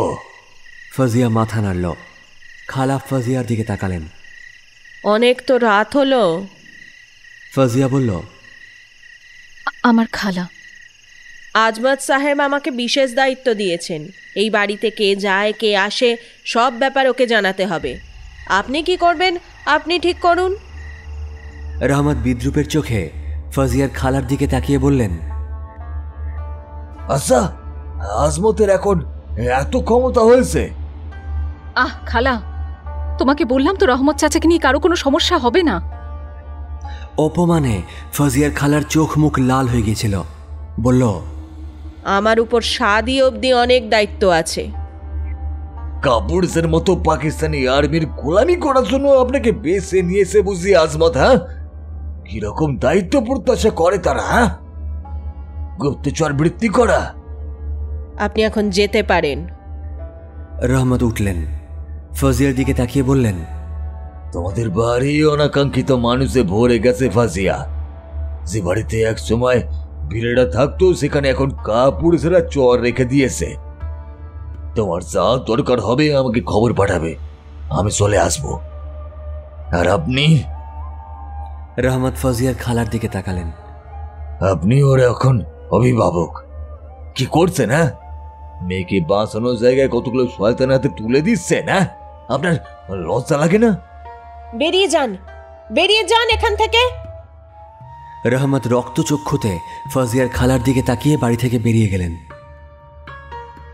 ফাজিয়া বলল, তোমাকে আমি বলেছিলাম রহমত চাচাকে নিয়ে কেউ কিচ্ছু বলবে না, তবু তুমি ওর সঙ্গে এরকম কেন করলে? উনি তোমার কানে মন্ত্র দিতে এসেছিলেন। আজাদি মানে কি? তুমি একা আজাদ হবে, আর বাকিরা? বাকিদের জন্য আমায় কেন ভুগতে হবে, আর বলি বা হতে হবে কেন? তাছাড়া তুমি আমাদের কথা লুকিয়ে লুকিয়ে কেন শুনছিলে বলো তো? তোমাকে আজমত চাচা দায়িত্ব দিলেও আমার আব্বু তো কোনো দায়িত্ব দিয়ে যাননি। তোমার এত বড় সাহস হলো কেন? আমি আজমতকে জানাবো এখানে তুমি তোমার ইচ্ছে মতো কাজ করছো। আজমত ঠিক শাস্তি দেবে তোমাকে। এই বাড়িটা আজমতের নয়, আমার বাবার। তোমার যদি খুব অসুবিধে হয় তবে এই বাড়িতে তুমি না থাকলেও চলবে। তোমার খুব সাহস হয়েছে ফাজিয়া, আমার সঙ্গে এইভাবে মুখে মুখে তর্ক করছো। ফাজিয়া খালার কথার উত্তর না দিয়ে তার ঘরে গিয়ে দরজা বন্ধ করল। খালা বারবার দরজায় ধাক্কা মারলেও আর দরজা খুলল না। রাত বাড়লে তার জানলায় 3টে টোকা পড়ল। ফাজিয়া জানলা খুলল। অন্ধকার ফুঁড়ে একটা লোক এসে তার হাতে একটা চিরকুট দিয়ে আবার অন্ধকারে মিলিয়ে গেল। চিরকুটে লেখা, আজাদি আসছে, তৈরি থাকো ইনশাআল্লাহ।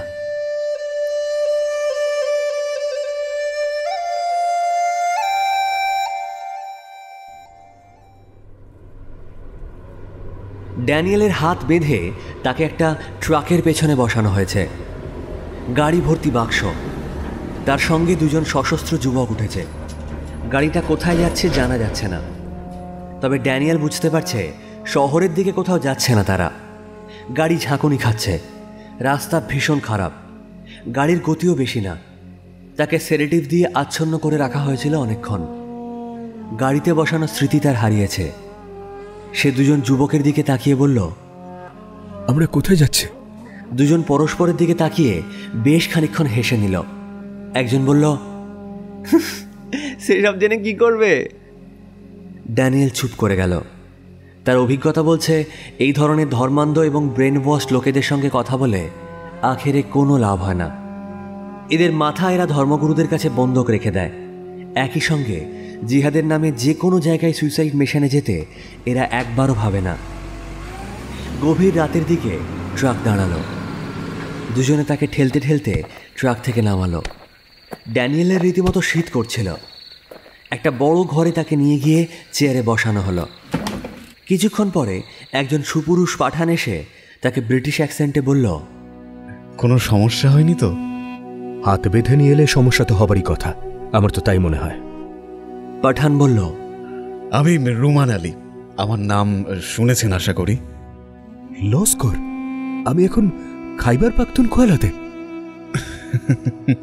হ্যাঁ, আমি যতদূর শুনেছি আপনি অক্সফোর্ডে পড়াশোনা করে সিরিয়ায় আইসিস জয়েন করেছিলেন। তারপর ওখান থেকে হঠাৎই আপনার মনে হলো যে আগে নিজের দেশের সেবা করা উচিত।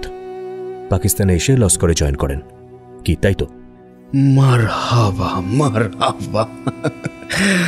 আপনি আপনি খুব ভালো একজন জার্নালিস্ট। আমার সম্পর্কে এত কিছু বহির্বিশ্ব জানে, ভাবলেই ভালো লাগছে আমার। আল্লাহকে অনেক অনেক শুক্রিয়া, অনেক অনেক শুক্রিয়া। অথচ আপনি একজন শিক্ষিত মানুষ হয়ে এইটুকু বুঝতে পারছেন না যে একজন জার্নালিস্টকে এইভাবে আটকে রাখার কোনো মানেই হয় না। জানেন, আমার ভাই নাসির আমাদের মুভমেন্টে বিন্দুমাত্র যুক্ত নয়। সে ইউএসের সিটিজেনশিপও পেয়েছে। তবু যতবার ও দেশে ঢুকতে চায় ওকে আলাদা করে পরীক্ষা করা হয়, শরীরের প্রতিটা ইঞ্চি পরীক্ষা করা হয়। আচ্ছা, আপনাদের দেশের মানুষ এত শিক্ষিত, তারা জানে না মুসলমান মাত্রই টেররিস্ট নয়? খুব তো বড় বড় কথা বলা হয়, আমেরিকার সবার, এখানে সবার সমান অধিকার আছে। কোথায় আছে? কিচ্ছু নেই, কিচ্ছু না। আমাদের ভাইদের প্রতিটা মুভমেন্ট নজরে রাখা হয়, তাদের সন্দেহের চোখে দেখা হয়।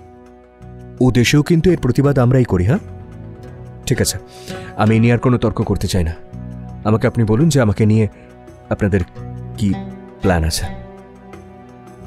রুমাল চেয়ার নিয়ে বসে বলল, আসলে জানাব, আপনি খুব ইম্পর্টেন্ট মানুষ। এই মুহূর্তে পাকিস্তানের সরকার শুধু আপনার জন্য ব্যতিব্যস্ত হয়ে পড়েছে। পশ্চিমী দুনিয়া থেকেও আপনাকে রিলিজ করবার একটা প্রেশার আসছে। সেটাই স্বাভাবিক নয় কি? আমি তো যোদ্ধা নই, সংবাদদাতা মাত্র। আমার তো কোথাও কোনো ভূমিকাই নেই। Come on Daniel, come on. আমি ইউকেতে 5 বছর ছিলাম। আমি খুব ভালো করে জানি তোমরা একই সঙ্গে দুটো কাজ করো। এক, সাংবাদিক হিসেবে আমাদের মতো দেশে চলে আসো, আর 2, একই সঙ্গে গুপ্তচর বৃত্তিও করো। এগুলো ওপেন সিক্রেট। আচ্ছা, কেন লুকোতে হয় তোমায়? কি চাইছোটা কি তুমি? দেখো ড্যানিয়েল, কিছু মনে করো না। কথা ছিল এখানকার সেফ হাউসে তোমাকে রাখা হবে, কিন্তু তুমি আসার কিছুক্ষণ আগেই মৌলানা নির্দেশ পাঠালেন যে তোমার মরদেহ, মানে শবদেহ, সসম্মানে আমেরিকান কনসুলেটে পাঠাতে হবে। এখন আপাতত সেটার ভিডিও করার ব্যবস্থা হচ্ছে। কথাটা শুনেই ড্যানিয়েল বিস্ফারিত চোখে রুমানের দিকে তাকালো। কিছুক্ষণের মধ্যেই ক্যামেরা সহ সব কিছুর ব্যবস্থা হয়ে গেল। ড্যানিয়েলের মুখ বেঁধে দেওয়া হয়েছে। সে ছটপট করছে। ছেলে দুটো ক্যামেরার পেছনে দাঁড়িয়ে ক্যামেরা অন করল। রুমান হাতে একটা ধারালো ছুরি নিয়ে ড্যানিয়েলকে মেঝেতে বসিয়ে ড্যানিয়েলের গলা ছুরি দিয়ে কাটতে শুরু করলো। ড্যানিয়েল যন্ত্রণায় ছটপট করছে। রুমান শান্ত সহাস্য মুখে ড্যানিয়েলের ধর থেকে মাথাটা কেটে ফেলে দিল। পাক প্রতিরক্ষামন্ত্রী মিটিং করছিলেন। তার ফোনে ভিডিওটা গেল।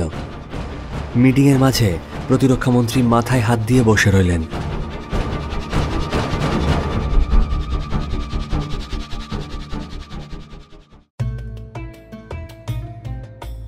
চিলেস পৌঁছতে বিকেল হয়ে গেল। পাহাড়ের গায়ে একটা পরিত্যক্ত বাড়িতে তারা আশ্রয় নিল। রাস্তা ফাঁকা হতে ঘণ্টাখানেক লেগে গিয়েছিল। গোলাগুলির পর এত তাড়াতাড়ি সবকিছু স্বাভাবিক হয়ে গেল, বাইরে থেকে কেউ এলে অবাক হয়ে যেত। ইফতিকার তার ব্যাগ থেকে পারমিটগুলো বের করে আরেকবার দেখে নিয়ে বলল, দেখুন, গোটা রাস্তায় আমাদের কেউ কিছু জিজ্ঞেস করেনি, কিন্তু গিলগিটে ঢোকার মুখে করবে। এবার আমাদের প্ল্যানটা ঠিক করতে হবে। আমার মনে হয় আপনার গিলগিটে ঢোকাটা নিরাপদ হবে না। আপনি চেকপোস্টের আগে কোনো সেফ হাউসে অপেক্ষা করতে পারেন। ইফতিকার সৈকতের দিকে তাকালো। সৈকত বলল, আমি কমে যাওয়া মানে দলের একজন কমে যাওয়া, সেটা অ্যাফোর্ড করা যাবে? আমরা এক্সপোজ হয়ে গেলে কোনো পাকিস্তানি আর্মি আমাদের বাঁচাতে আসবে না। উনি অতিথি, ওর বেঁচে থাকাটা জরুরি। আমি কেন অতিথি হয়ে যাব? ভারতবর্ষের ম্যাপে গিলগিট বাল্টিস্তান এখনো আমাদের দেশেই পড়ে।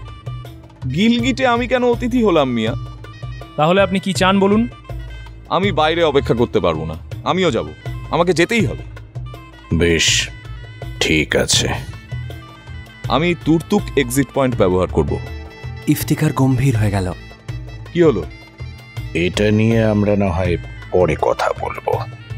ঠিক আছে, তাই হোক, যা আপনি বলবেন। আপনি এখন আমার গাইড। রওনা হওয়া যাক। আমার এখানে বসে থাকতেও টেনশন হচ্ছে। তুমি শিওর পারবে এখনই বেরোতে? হ্যাঁ, গিলগিটে বেশি রাতে পৌঁছানোর থেকে এখন বেরোলে আগে পৌঁছানো যাবে। রাত 8টার মধ্যে পৌঁছে যাব ইনশাআল্লাহ।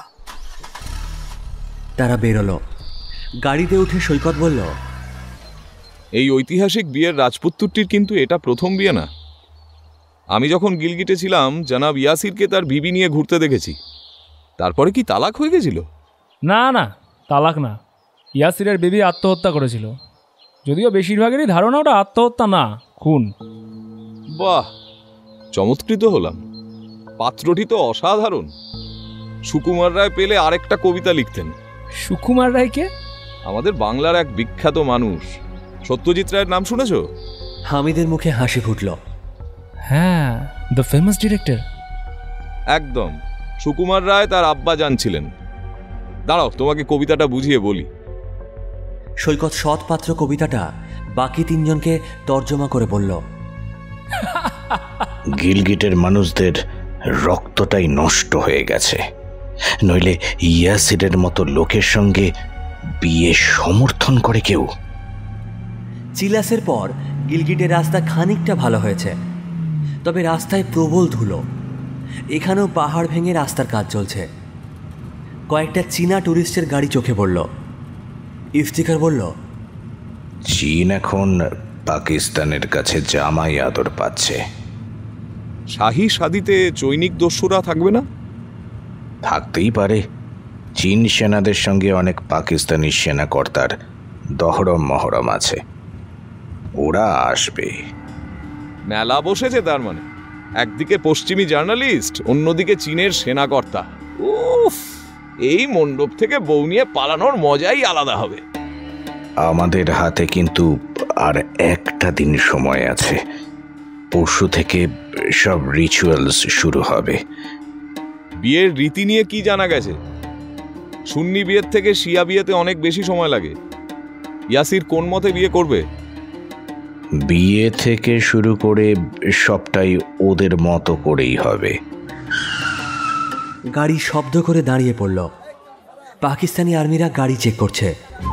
ইফতিকার বলল, সে কি এত আগে? খালেদ বলল, হতেই পারে। ইফতিকারের কপালে বিন্দু বিন্দু ঘাম জমতে শুরু করেছে। পারমিট বের করে সে হাতে রাখল। কোথায় যাবে? তাদের গাড়ির কাছে এসে এক সশস্ত্র পাকিস্তানি সেনা খালেদকে জিজ্ঞাসা করল।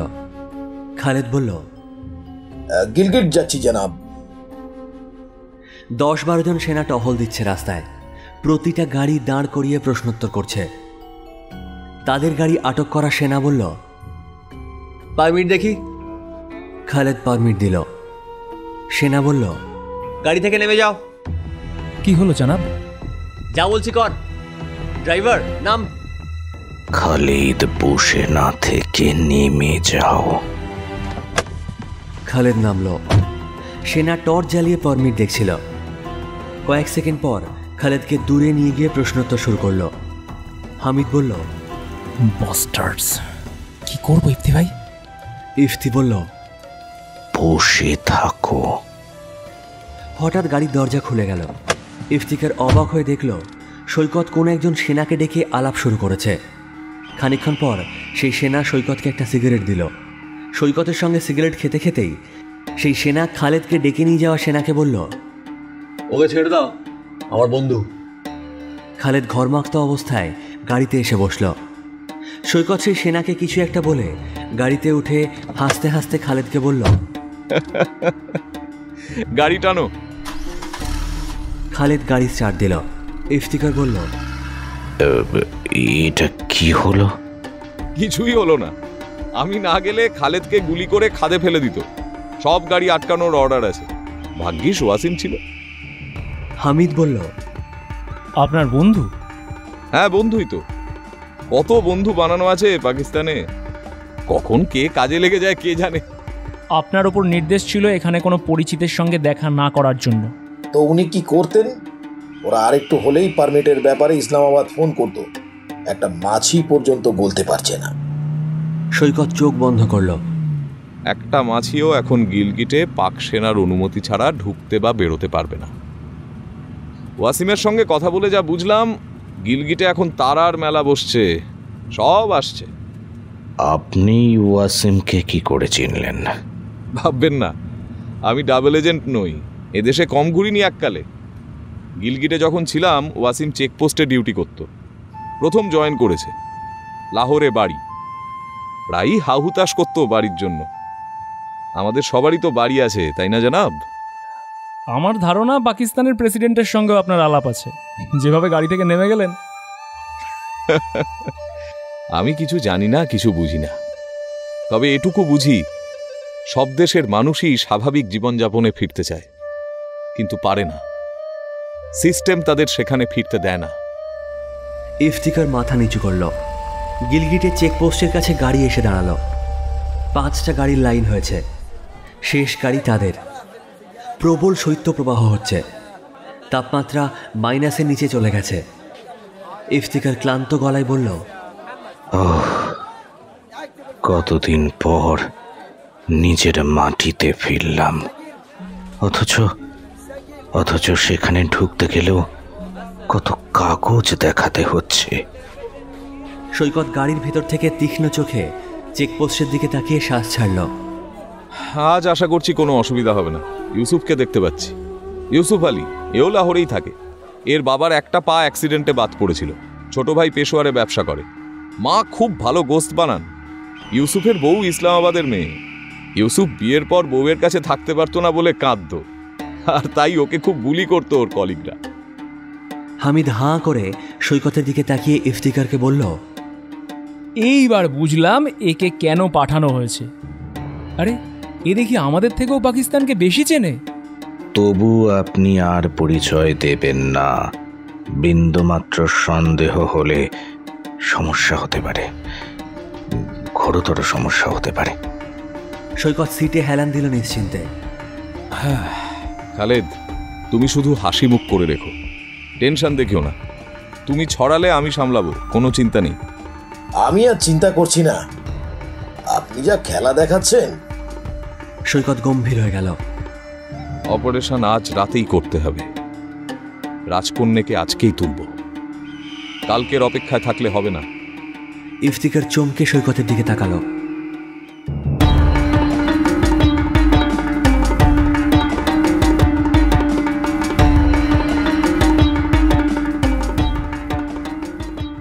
আজ কাহনে শুনলেন রাজকন্যার সন্ধানে প্রথম পর্ব। রচনা অভিক অর্জুন দত্ত। গল্পের প্রথম পর্ব কেমন লাগলো অবশ্যই কমেন্টে জানাবেন। দ্বিতীয় পর্বের ডিটেলস পাবেন ডেসক্রিপশনে এবং প্রথম কমেন্টে। গল্প ভালো লাগলে গল্পতে একটা লাইক করে দেবেন এবং সাবস্ক্রাইব করে বেল আইকন প্রেস করতে ভুলবেন না যেন।